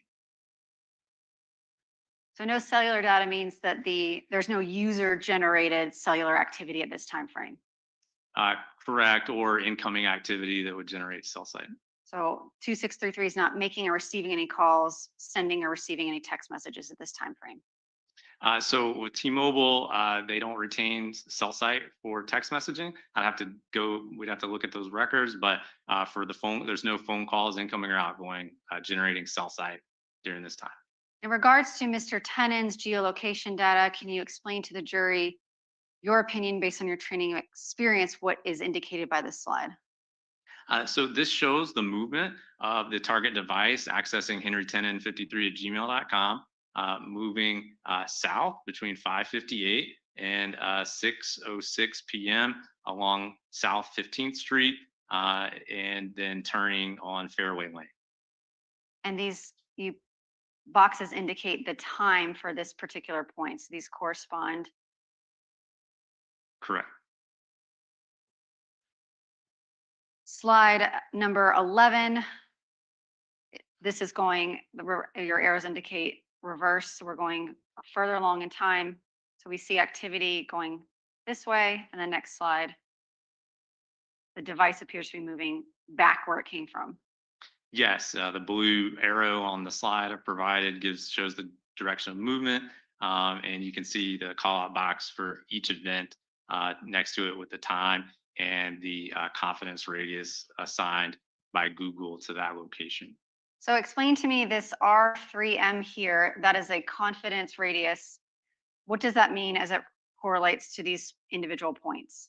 Yes, so the point here that you just circled, that it refers to that point just to the north of the Fernandez residence sign on the map at 6:07 and 34 seconds. It means that Google was able to assign a very precise location, a confidence radius to that location of 3 meters. So that device would generally be found somewhere within 3 meters of that latitude and longitude location. And then here we have from 6:08 to 6:10 p.m. more location data. Can you explain what we're observing in this slide? So these are locations that were in the location records for Henry Tenon 53 at gmail.com. They show the device between 6:08 p.m. And 6:10:58 seconds. On these, I'm not able to show a confidence radius because the source of, even though one was assigned by Google, the source of the location pull was listed as unknown. So that could mean a variety of things about why it didn't make its way into Google's records, what the source of that location is. But these locations are interspersed with GPS generated locations, Wi-Fi generated locations. And as I reviewed them in totality, they track right along roadways in sequence over time and appear to provide accurate locations for that device. So data points individually, it's hard to draw conclusions of them. Do you look at the totality of the data and the context in which you're viewing it to draw your conclusions? Yes. All right, and then 6:10 to 6:57 on January 5th. Again, we have no activity, cellular activity for 2633. Can you explain what we're seeing in this slide as it relates to Mr. Tenon's cellular device and Gmail account? So the target device for Henry Tenon 53 at gmail.com and target cell phone 7612 both move back west between 6:10, 6:22, and 6:51 to 6:53, arriving back in this area of just south of the San Marcos sign on the map. You can see a Google location here at 6:51 and 35 seconds, and then a data session for the target cell phone in green at 6:53, utilizing a tower and sector just to the south and west of that more precise Google location. And you can see that tower and sector faces that Google location along Interstate 95 there. So this is one of those examples of looking at things in totality and context. You have more precise Google locations, data points, but they are corresponding with these kind of less precise tower readings. But in an area like this, because they're both in the same area, you can conclude that the device is moving in this general track. Yes, the data sets corroborate one another. Right, they correspond to one another. Yes. And then January 5th, again, we have no activity. We have on 1/6 an outgoing call, but no cellular calls to map for this time frame. And we see that the data points are moving back to the location of 5239 Potomac Avenue. Is that fair? Yes. Okay, January 25th, from 2:39 PM to 3:10 PM. We are looking at AT&T records, which are only available as that cell tower location information for Mr. Biggerstaff, as well as the cell location and timing advance for Mr. Fernandez.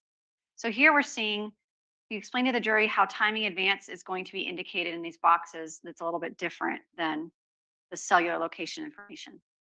Yeah, so in these call out boxes at the top is the CID number. That's a unique identifier for that tower and the side or sector of that tower that was used for each event. And then below that is the date, the time. This number is the azimuth or degrees on a compass that that sector faces that was used for that specific event.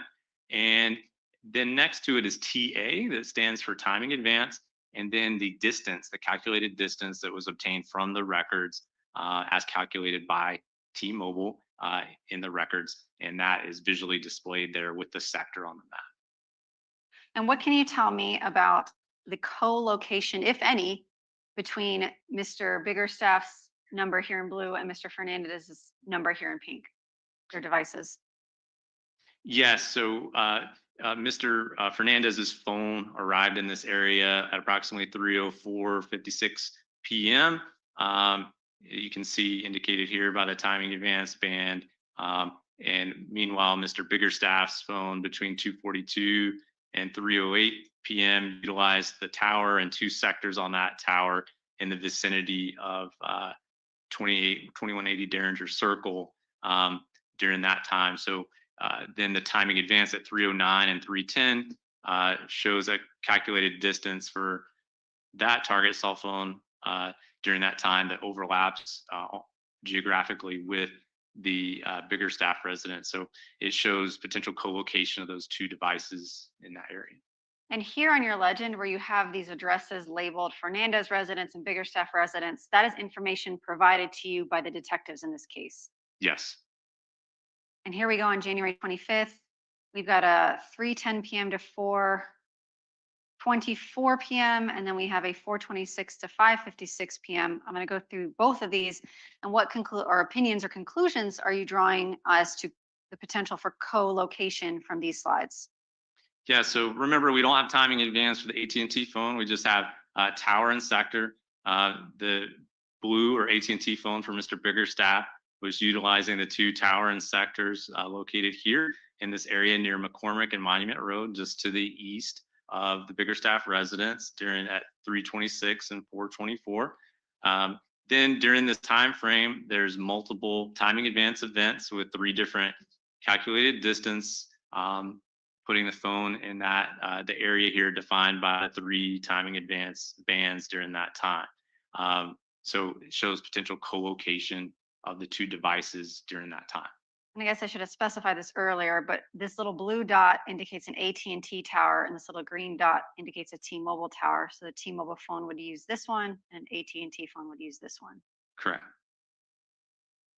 And then we see here on slide 17, Mr. Fernandez's phone with a timing advance appears to be leaving what's been labeled as a Biggerstaff residence at 2180 Derringer Circle.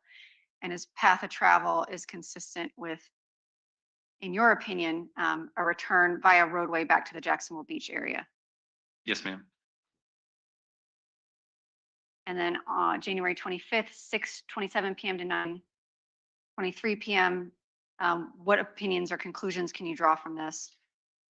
Yeah, so the target device 6322 in blue remained in the area through the next morning based on the available location information. You can see here and in the call out box to the right, the target cell phone primarily used this tower south of the near Monument and McCormick Road during that time frame. All right, we're going to talk about January 29th, 2022. And I'm hoping we'll get through this particular date before we break for the day. So that's what I'm going to try to accomplish. On page 19, you were asked to map location data, timing advance data for Mr. Fernandez's phone, cellular location data for 7612 Mr. Tenon's phone and Google data points for Henry Tenon 53@gmail.com. Looking at this slide, and the jury has seen it before, can you offer any opinions based on this data here as to whether those two devices could be correlated being in the same area for an overlapping period of time? Okay, so just to break it down, the target cell phone 2633 in pink between 2 o'clock, which is this timing advance band here in this tower and sector, is moving into this area and at that point, and closer to the area of the tenant residence, there's at 202 a timing advance band here with a calculated distance of 0.58 miles from the base of the tower. And then between 205 and 259, the target cell phone maintains these two calculated distances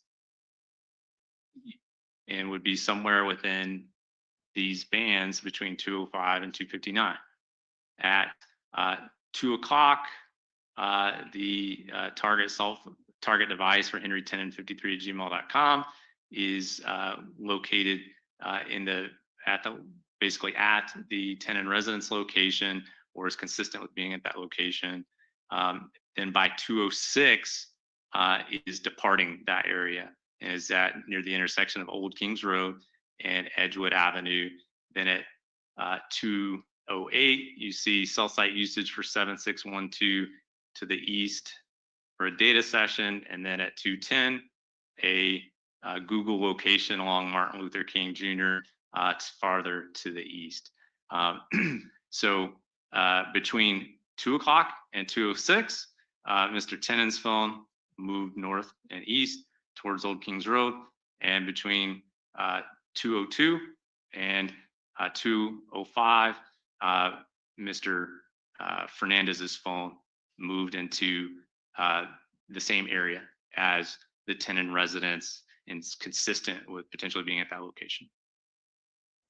So we don't have data for every second or every minute here. The last known point for Mr. Fernandez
and location for that corresponds with some of these data points? And again, was this something that the detectives provided to you in this case?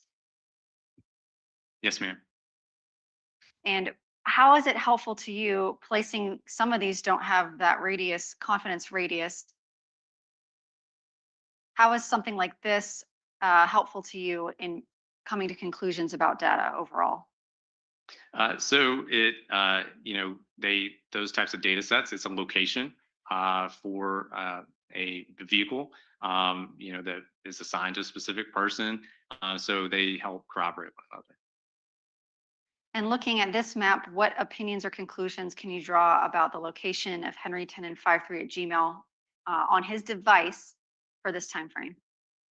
That it moved into the area at approximately 2:46 a.m. here near Racetrack Road, and then moved south, and then east along Nocatee Parkway, then south toward Valley Ridge Boulevard, and then south and east along County Road 210. And I'm sorry, you said AM, you mean PM? I'm sorry, PM. Slide 22, we have another license plate reader report, and that also corresponds with one of your data points. Can you tell the jury what conclusions or opinions you can draw from the data on this slide? So at 2:45 and 13 seconds, the target cell phone moves, and here is located here. It moves into the area, and so again, this is just zoomed in of the previous time frame we're showing the location of the target device.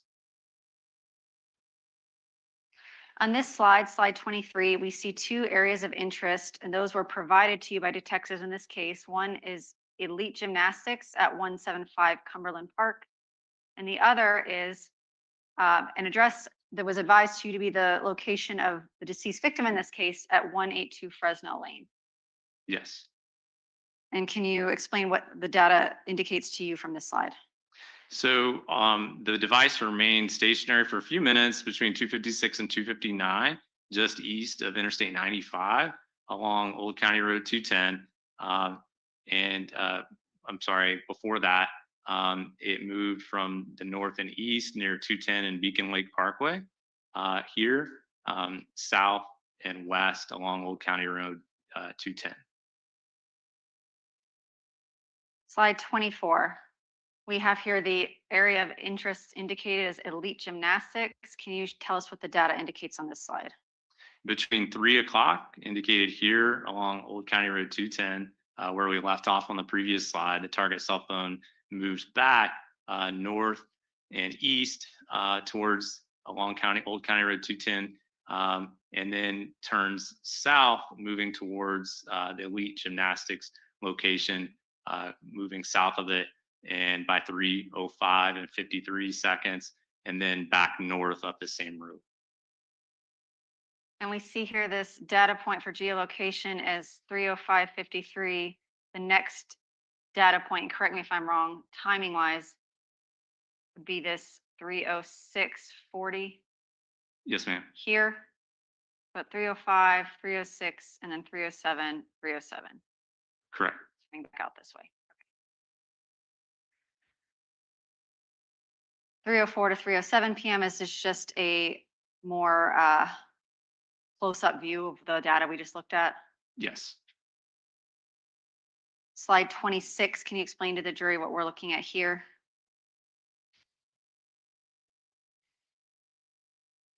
So this shows the gross movement or travel of the device accessing Henry Tenon 53 at gmail.com between 3:08 p.m. and 3:47 p.m., moving away from the area of elite gymnastics and the victim residence north back towards the Jacksonville Beach area. And on that route, we have 3:08 to 3:13. We have an area of interest here. Can you indicate to the jury what the data on this slide is showing you?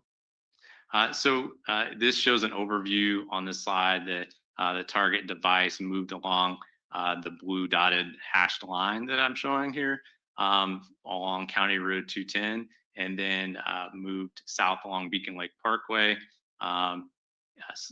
stopping here along at this intersection of with Beacon Lake Parkway and Linz or Fresno Court, and then move back north and then north and east away from the area.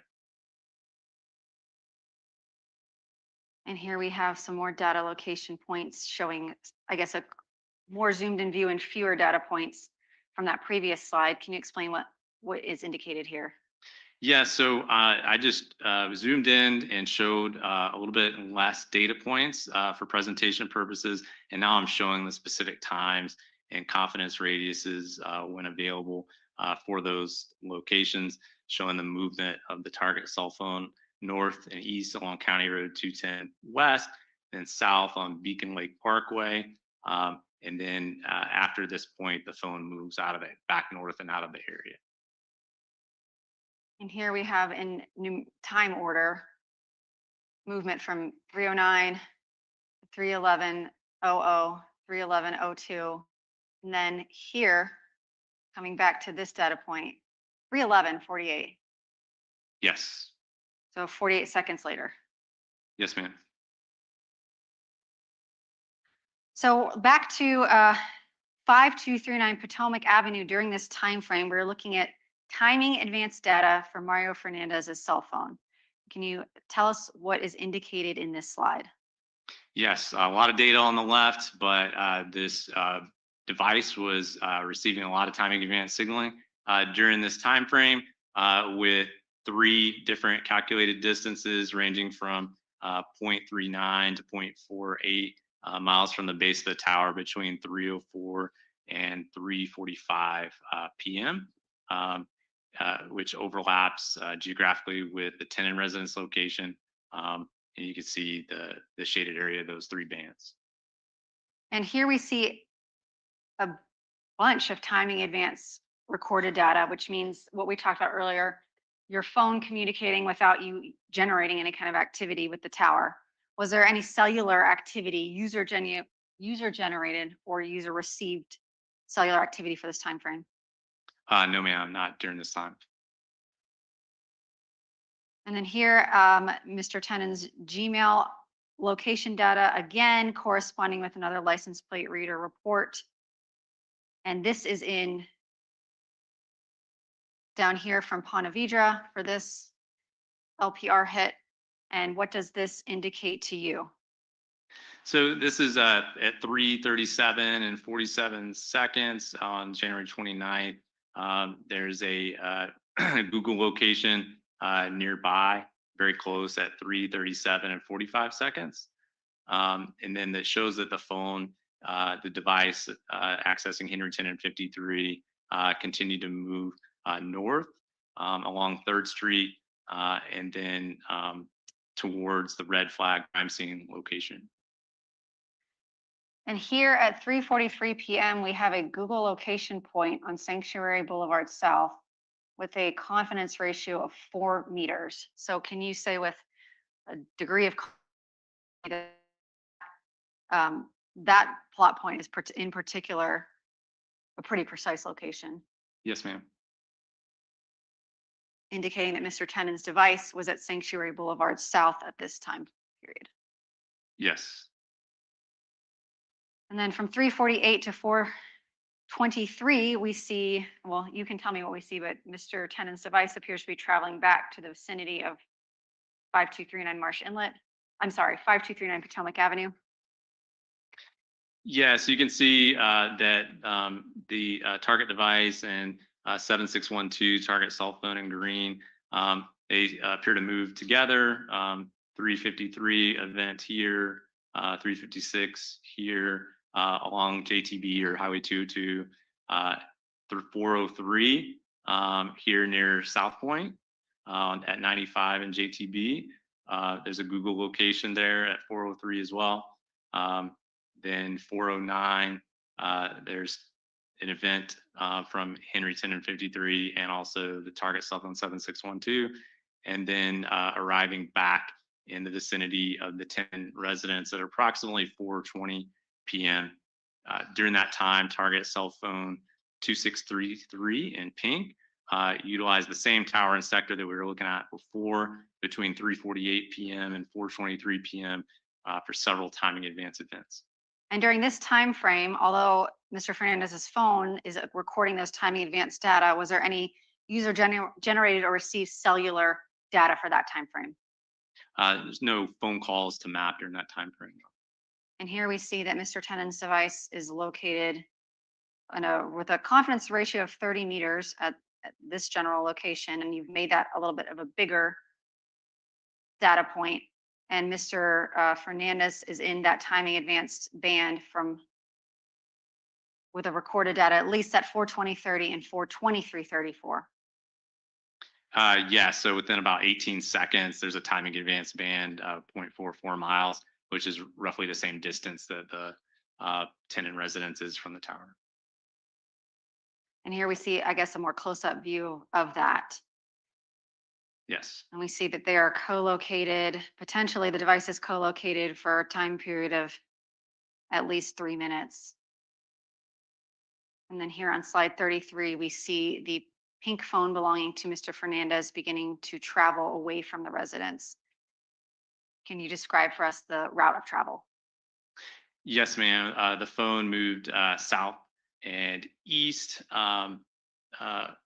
along Highway 23 through the downtown Jacksonville area, and then across the St. Johns River, Matthews Bridge, between 4:25 and 4:37 p.m. Apologize, I accidentally drew that large. Can you describe to me what this box means? You have both the pink and the green in one box. During that time, both target cell phones, again, about 3 minutes apart, 4:21 and 4:24, both target cell phones use the same tower and same sector. And then we see that Mr. Fernandez's phone moved from this band to this band with a reading here at 4:25. Yes. And that gets us through January 29th. Your Honor, in terms of scheduling, does the jury need a break? Yes. Okay. I thought that might be the answer. All right. How much longer do you think? Should we take a shorter break so you can finish up the day?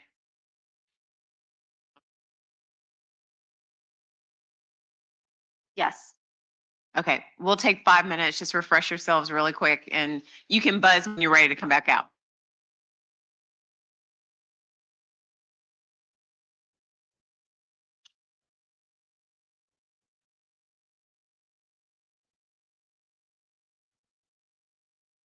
Agent, do you need a break?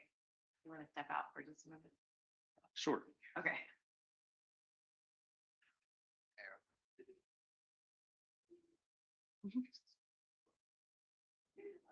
All right, please let the record reflect that the jury's left the courtroom. Agent, you can step outside real quick and refresh yourselves. Just don't talk about your testimony, okay?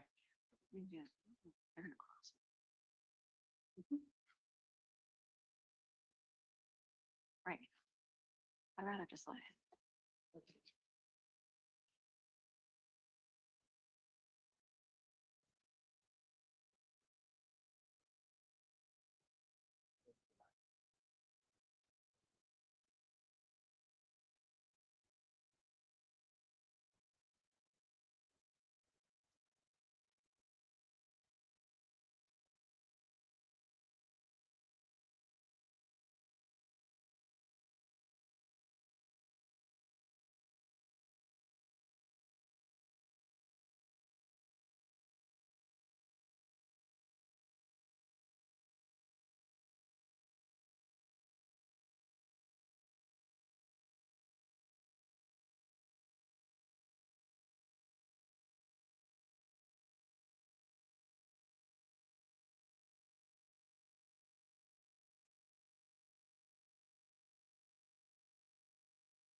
Thank you.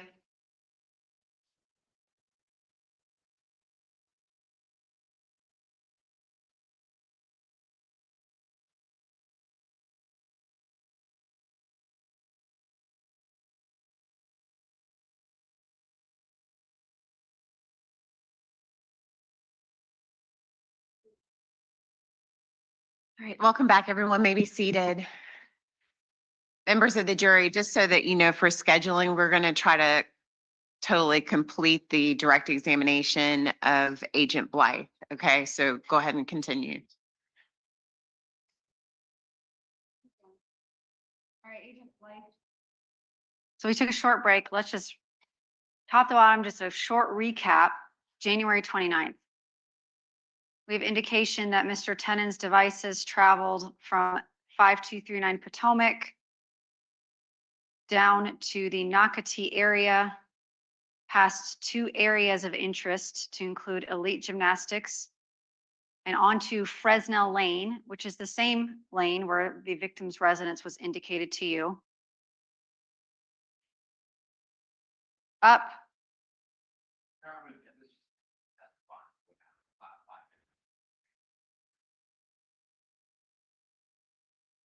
Okay, ask a question. Why don't you do the recap for me, Agent Blythe? We had a little break. Let's refresh on January 29th, and then we'll move on to the next date. Can you tell us overall the path of travel of Mr. Tenon's device? And then I'll ask you about Mr. Fernandez's devices during this time frame.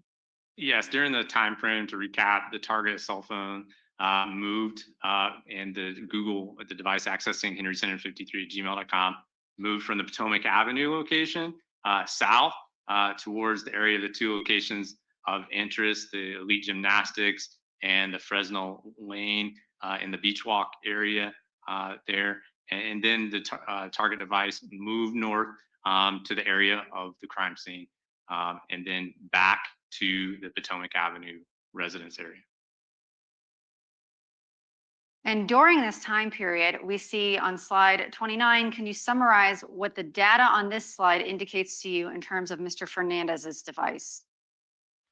So numerous timing advance events between 3:04 to 3:45, showing that target cell phone is in the same geographic area as the Tenon residence during that time frame.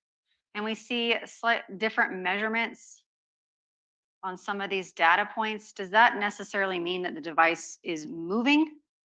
Not necessarily. So the timing event signaling goes to and from the phone, and is the distance calculated comes in increments of 78 meters, and so it can be rounded up. And so you can have a device sitting stationary and get timing advance measurements, one or two bands around that location. And the distances here, the difference between them, we're talking 0.04, 0.05. But that doesn't necessarily indicate the phone is moving that distance back and forth. No, ma'am. Is there anything else that you think, based on your analysis of these slides, that I've failed to ask you about this particular date? No. Great, thank you. I'll move on to the slides you did for activity on February 15th, 2022. Slide 34, we have timing advance data for 2633, Mr. Fernandez's phone, cellular data for 7612, Mr. Tenon's phone, and some of those Google location points for Henry Tenon 53. Can you tell us what we're looking at in this slide 34? Yes, this shows the movement of target cell phone 2633 in pink north along Highway 23 from 931 to 932 to 934 here. Then at 937, excuse me, this one is 948, 937, the target cell phone was had this calculated distance, and then at 944 through 945 is here. You see this timing advance band at 948 and another two more at 947 and 958 in this area around the Tenon residence. During that time frame at 931, a few minutes before the 934 event with the pink phone, you have for 7612, Mr. Tenon's phone, a incoming call using the same tower and sector that Mr. Tenon's phone, excuse me, that Mr. Fernandez's phone used at 934. And between 931 and 957, there's 9 events with less than 200-meter confidence radius in this area along Highway 23, south of Edgewood Avenue. Slide 35, we have the same date, February 15th, 2022, but a different time frame, 4:03 p.m. to 4:59 p.m. And can you explain to the jury what the data on this slide indicates to you? So it shows that target cell phone 2633 between 4:03 and 4:55 p.m. Was located between 0.39 and 0.53 miles from the base of the tower in the area indicated by these 4 timing advance bands. And during the same time frame between 4 to 4:29.25 seconds, the target cell phone displayed 5 events with less than 70-meter radius, showing the device was at or near the tenant residence location, and then moved starting at 4:34 away from the tenant residence. You can see this at 4:34, 4:40 here near Old Kings Road and Edgewood Avenue, 4:45 south of Old Kings Road near West 19th Street, and so on. And then returning back towards the direction of the tenant residence by 4:59 near Shannon, the Shannon sign on the map. And again, like the slide on the 29th, do the presence of multiple bands here indicate or necessarily mean that that phone is moving distances back and forth? It could, but it may not be. And here we see that there is some period of overlap potentially of these devices such that could you reasonably conclude there's some co-location going on here? Potential co-location, yes. And for how long of a time frame would you be comfortable saying? So certainly between 4 and 4:29. We're going to move to the date of the homicide, February 16th, 2022. And we have timing advance data for Mr. Fernandez's cell phone. And here we see some movement. Can you describe for the jury what we're viewing here? So this is showing timing advance bands from from 2 different towers for target cell phone 2633. The tower here is indicated with the call out box to the right, events between 5:03 and 5:11 p.m. Those events are the bands drawn here. And you can also see 2 events from the tower located near the Oceanfront Park sign on the map at 5:03 p.m., 1.02 miles from the base of the tower that intersects with the other bands. When you have timing advance bands that intersect geographically, that are close in time, that's where you're going to find the phone, is at that area of intersection.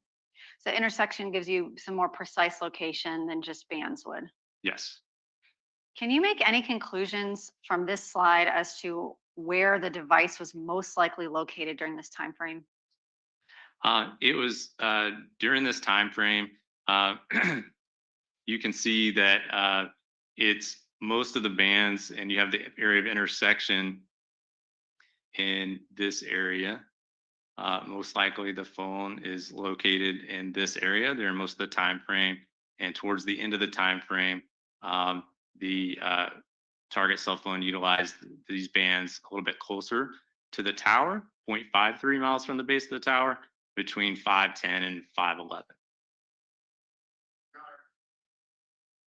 Given that I expect to crop in tomorrow, is there a way to preserve a screenshot? I can take a picture of it.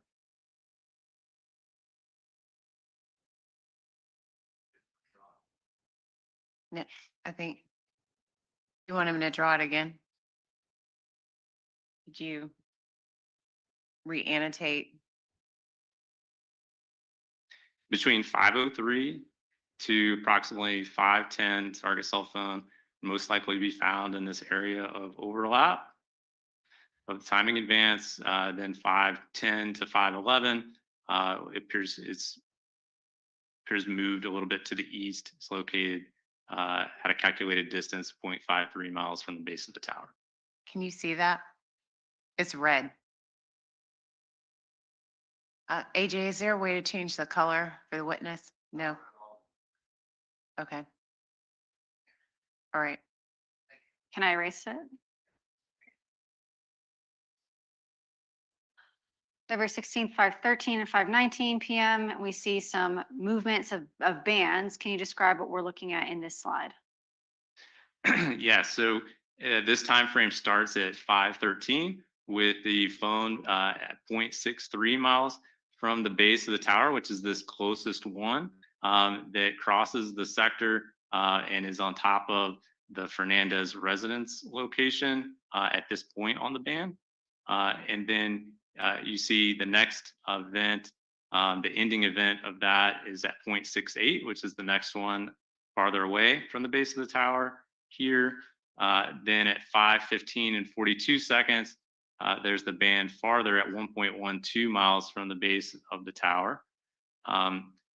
There's timing advance events from a adjacent tower, and the the long and short of it is that it appears that the target cell phone was moving to the east, excuse me, west, I'm sorry, based on those timing advance events.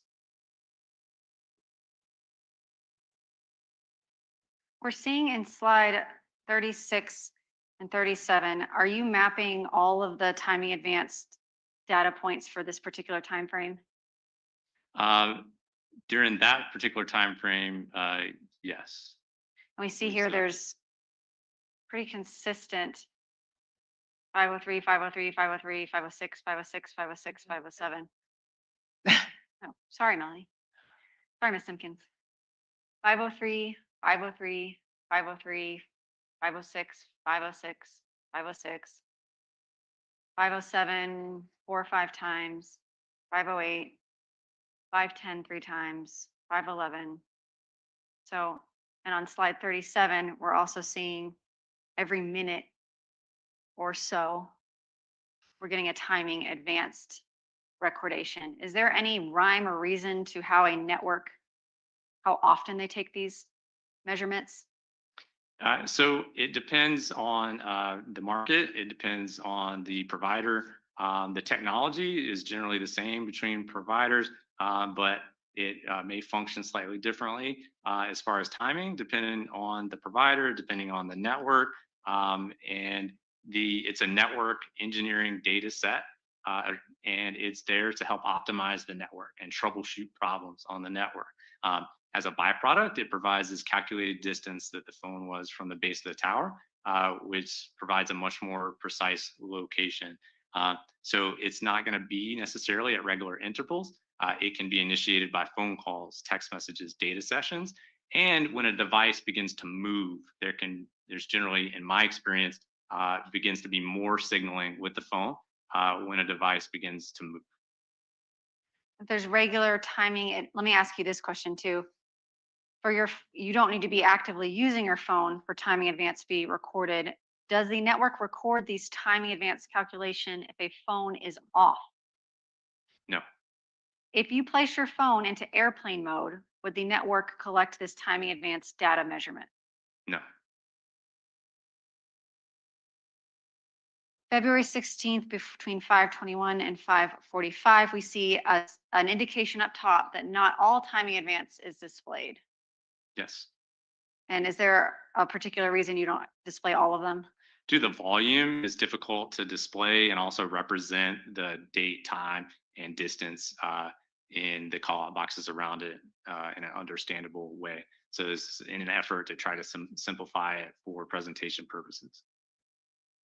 And in this particular slide, what are we seeing in terms of this data? What does it indicate? So you can see timing events between 5:21 and 5:45, showing the target cell phone in this area near Beach Boulevard, between just east of the Intercoastal Waterway, between 5:21 and 5:30, and then with the 1 represents this tower and sector located closest to the yellow flag and the residence flag, the Fernandez residence. And those are the events between 5:29 and 5:44. You can see the first event at 5:29 is this event here, and then the phone moves south and east utilizing the sector facing the 2 locations at 5:36 and 5:45. Those are the 2 bands depicted here near the yellow and residence flags. What conclusions, if any, can you draw from that data? The phone moved back towards the vicinity of those 2 locations, the yellow and residence flag. And here we see kind of a close-up of some of that data. Is there anything else that you need to say about this slide, or is this just close-up of what we kind of previously went through? It's just close up and trying to specifically identify each of those bands with the specific date, time, and distance. So you can see these areas of intersection between 5:21 and 5:29, and then the phone uses these 2 bands at 5:36 and 5:45. And the timeframes you're asked to map, that comes from just the request that you're given. Yes, the timeframes that's relevant to the investigation. And is it best practice to give data more context and map a bigger time frame than necessarily, if you have a crime that occurs in 1 minute, is it kind of better to give you context and draw opinions to map a larger time period in order to draw more accurate conclusions from that data? Yeah, so the timeframes I map is very case dependent and the circumstances dependent. Also, generally I want to see where the device was before, during, and after an incident. We have here timing advanced data on slide 40 between 5:46 and 6:35 p.m. And what does the data indicate to you on this slide? There's 2 towers, the target with timing advanced signaling with 2633, the target cell phone in pink. It begins at 5:46 with an event utilizing tower in sector 68009 with the timing advanced measurement here just to the south. That crosses visually just to the south of the residence flag. Then it's from 6:06 to 6:35. There's a number of several timing advanced signaling events, 0.68 to 0.73 miles from the base of the tower, and 1 incoming phone call using the same tower and sector for the target device. So target cell phones in the same geographic area as the 2 locations depicted, the Fernandez residence and the location of interest. On this call out box here, we see that there is an incoming call. Does that indicate that this phone was using the cell tower to make calls using cellular data? Yes. And here we have 7:09 and okay. So the last timing advanced measurement we have for this particular device is 6:35:39 p.m. On the next slide, can you explain to the jury what you mean here when we're talking in this call out box about the availability of timing advanced or other cellular data to map? Sure. So at 7:09 and 7:10, you see 2 beginning and ending event with the same calculated distance mapped visually here using this tower and sector to the east of the 2 locations. On the left, describing the cellular activity during that time frame. There's 3 events from 7 p.m. to 7:59 p.m. Related to timing advance and calls. So 1 incoming call with no duration, at 7:09:52. So then no outgoing or incoming text messages between 4:26 p.m., which was an outgoing text message, and 6:29 p.m., which was an incoming text message. The next event in the call detail records after 7:09 and 52 seconds is a 10:46 p.m. text message. No data sessions with cell site appeared in the records during this time frame depicted on the map. So this is important, and I want to take a little bit of time with it. We see here that there's one incoming call at 6:08, and we have timing advanced records until 6:35 p.m. The next slide, you indicate that other than this 6:08 incoming call, that there's one other call at 7:09, and that you reviewed. Does this mean here when you say no incoming or outgoing text messages between 4:26 to 6:29, and then again until, I'm sorry, 7. I'm trying to ask this in a better way. I'm going to go step by step. So you looked at the call log records themselves. Yes, the raw records. Yes. Can you describe for me what the cellular activity of this phone is during this time frame? We're getting timing advanced, which is generated by the network. It doesn't mean you have to use your phone. What user generated or user received activity is there on this phone for these time periods? So the last outgoing text message at 4:26 p.m. There's another incoming text message at 6:29. There's no cell site for that, so I can't map those two. The next event is that call with no duration at 7:09:52, and then there's nothing else until 10:46 when there's a text message. So this slide here, the only activity for this phone from 6:35 p.m. and then I'll get to the next slide through 8:19 p.m. are these two timing advanced measurements at 7:09 and 7:10. Yes, ma'am. And there's no incoming or outgoing text messages for this time frame or incoming or outgoing phone calls past 7:10 p.m. No, not till the text message at 10:46. Going to the next slide, we have from 7:11 p.m. to 8:19 p.m.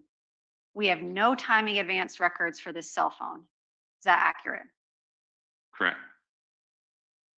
And we see here, what can you tell us about any cellular usage? I know you did it last slide, but for this time frame, are there any incoming or outgoing text messages or data sessions or phone calls coming in and out? No, not between 4:26 and 6:29, and then nothing else until the 10:46, and there's no data sessions with cell site during this time frame. So from the time frame between 10:28 p.m. and our next slide, 8:20 p.m., can you draw any conclusions about the location of these devices?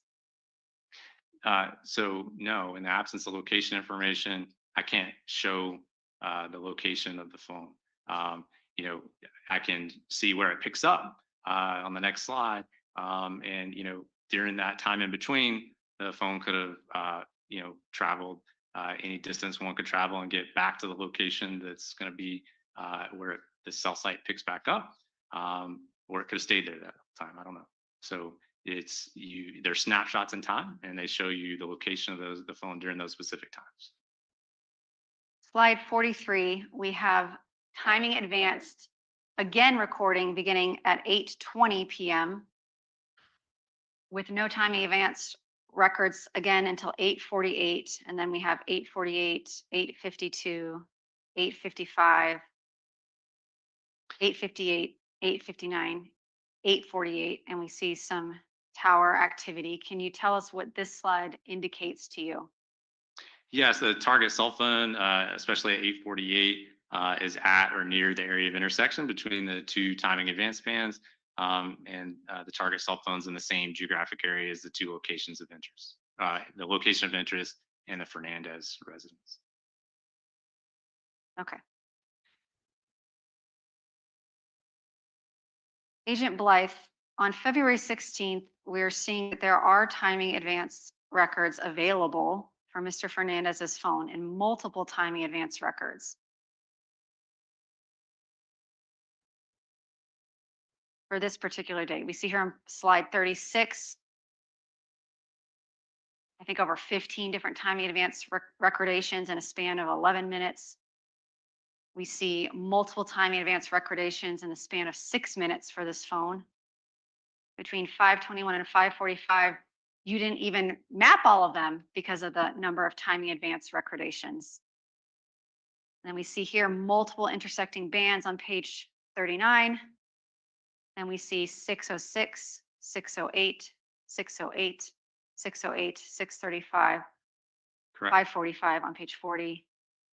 And then we have from 535 till 709, 710, we have no timing advance records.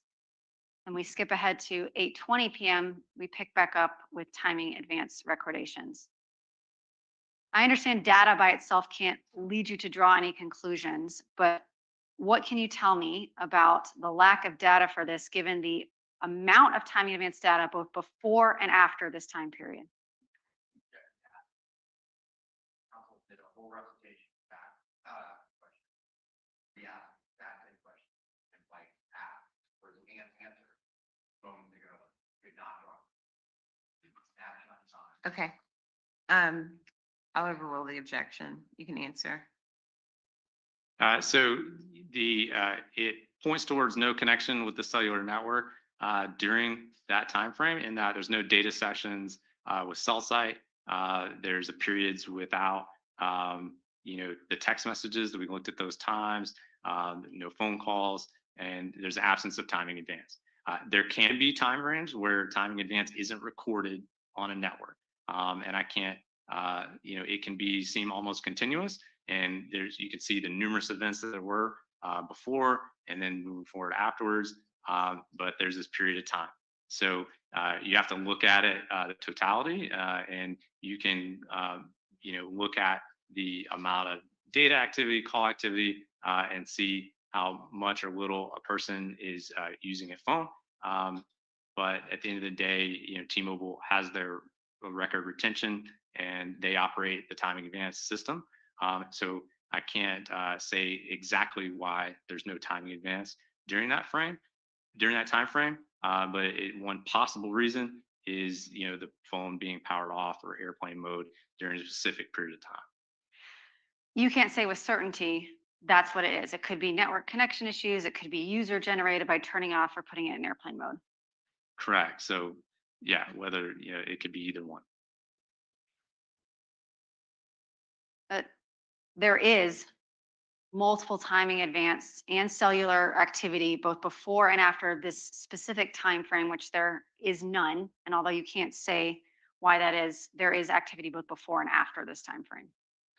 Correct. And we saw the time frames where the phone was appeared to be stationary, no calls, map during those time frames, and there's still timing advance being recorded. This just happens to be the time of the homicide. Yes, ma'am.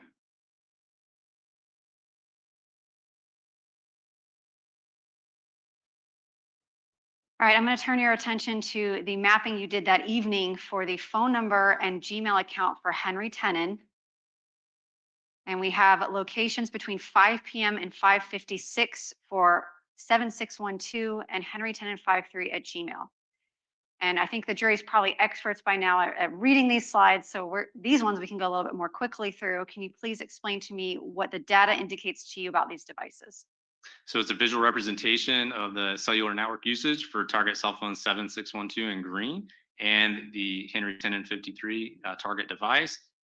Between 5 and 5:49, the target device has 30 locations displayed there, right on top of the Tenon residence.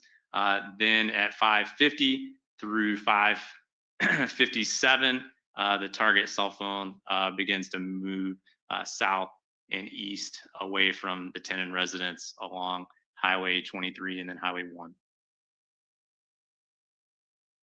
And that's a close-up of those 30 locations, just indicating that that's a lot of data points in one specific area that all sort of correspond to each other. Yes, and they're visually, their confidence radiuses or touch or on top of the Tenon residence during that time frame. And then here we see between, is there data, geolocation data or cellular activity for 7612 following these two slides? Yes. Is there a gap in that data? There's a time frame where there's no cell site location information until later. And we see here indicated in this call box up here on page 44. Does that give the jury some kind of indication of those timeframes without data? Yes, there's no data activity for 7612 from 5:57 p.m. To 9:13 p.m. So that's data sessions. That's the phone's access to the World Wide Web. There's no calls after 5:53 until 9:18 p.m. 5 minutes after you start to see data sessions again. And there's no activity for Henry Tenon 53 between 5:57 and 8:39 p.m. And similar to what we were just talking about, could that indicate someone who has turned off their phone and put it into airplane mode? Yes. Could it also indicate something outside the user's control? Possibly, but just to have, all three of those off, we don't have timing advance, so we can't look at that, but that points me as an investigator towards the phones off or in airplane mode during that time. Particularly because on other slides, Mr. Tenon's phone number and Gmail seem to be able to record data in the same, in the path of travel, at least part of it that we know that he probably took that night. Yes, On the ma'am. 29th, when he leaves his home, he's taking geolocation data all throughout this area, and then later we know his location data here. Does that give any illumination as to your opinion on whether his phone was off or in airplane mode versus just happened to have connectivity issues during this time frame? So yeah, I mean, we take our phones with us, we use them. They are collecting cell site location information when we make phone calls, when we use data. When generally that's happening periodically when we're using the phone. If you see an absence of those things, it points towards the phone's not connected to the network for whatever reason. And so whether that be off or airplane mode, and Google can continue to collect location information, even if you put it in airplane mode. So and then transmit that back once you turn the transmitter back on. Okay, so the next the next voice data and Google location data for Mr. Tenon's cell phones and the timing advance data for Mr. Fernandez's cell phones are indicated here on slide 46 for the time frame between 8:59 p.m. and 9:23 p.m. I'm going to start with Mr. Tenon's devices. Can you explain to me what the data on this slide indicates about his voice device 7612 and Henry Tenon 53 at Gmail? Yeah, so target cell phone 7612 utilize the tower and sector near the 2nd Avenue sign on the map, the sector facing to the south and east towards the yellow flag and the residence flag for 2 incoming phone calls at 9:18 and 9:23. One of those phone calls was with his other cell phone attributed to him in this investigation.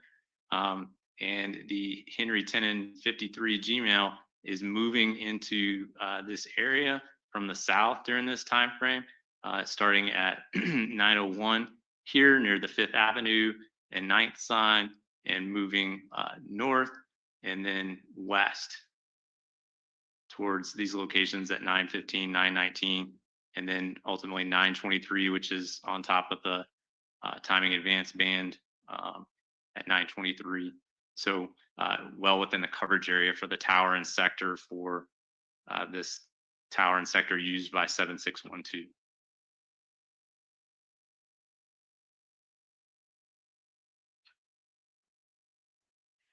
We're going to talk about his other phone number 0513 on February 16th. And I'll come back to this slide when we're finished with that discussion. But he had 2 phone numbers, 0513 and 7612. We saw 7612 mapped earlier, and now we're mapping here 0513. And can you indicate to me what data was available for this phone that you're mapping here? So for this phone, we had call detail records with cell site. So we're just going to be able to show tower and sector based on phone call activity. And here I'm displaying a phone call that went to voicemail at 2:12 p.m. using the tower and sector to the south of the tenant residence location. And here on February 16th, between 8:40 and 9:23 p.m., we see that there is cellular activity on this phone. Can you describe for the jury what this slide indicates to you?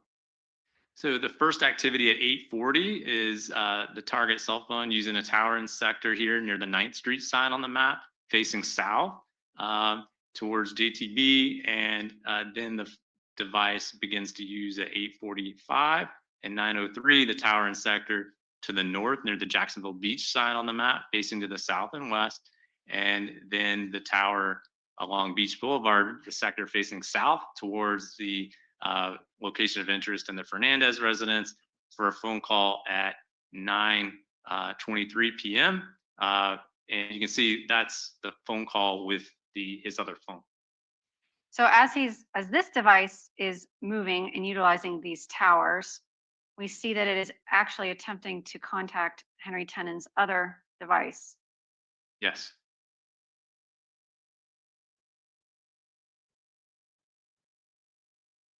And here for these same time periods, do you have any opinion as to the geolocation data and how it corresponds to that 0513 number based on the mapping you completed here? It appears to be moving north with the target cell phone 0513, and then it's co-located, it's in the same area as both phones at 923. Would you feel comfortable making an opinion as to if those phones were separated at some point during this time frame? It appears that they were separated and came back together between 8:40 and 9:23. And then here we have Mr. Fernandez's phone showing timing advance records between 9:11 p.m. on February 16th and 1:59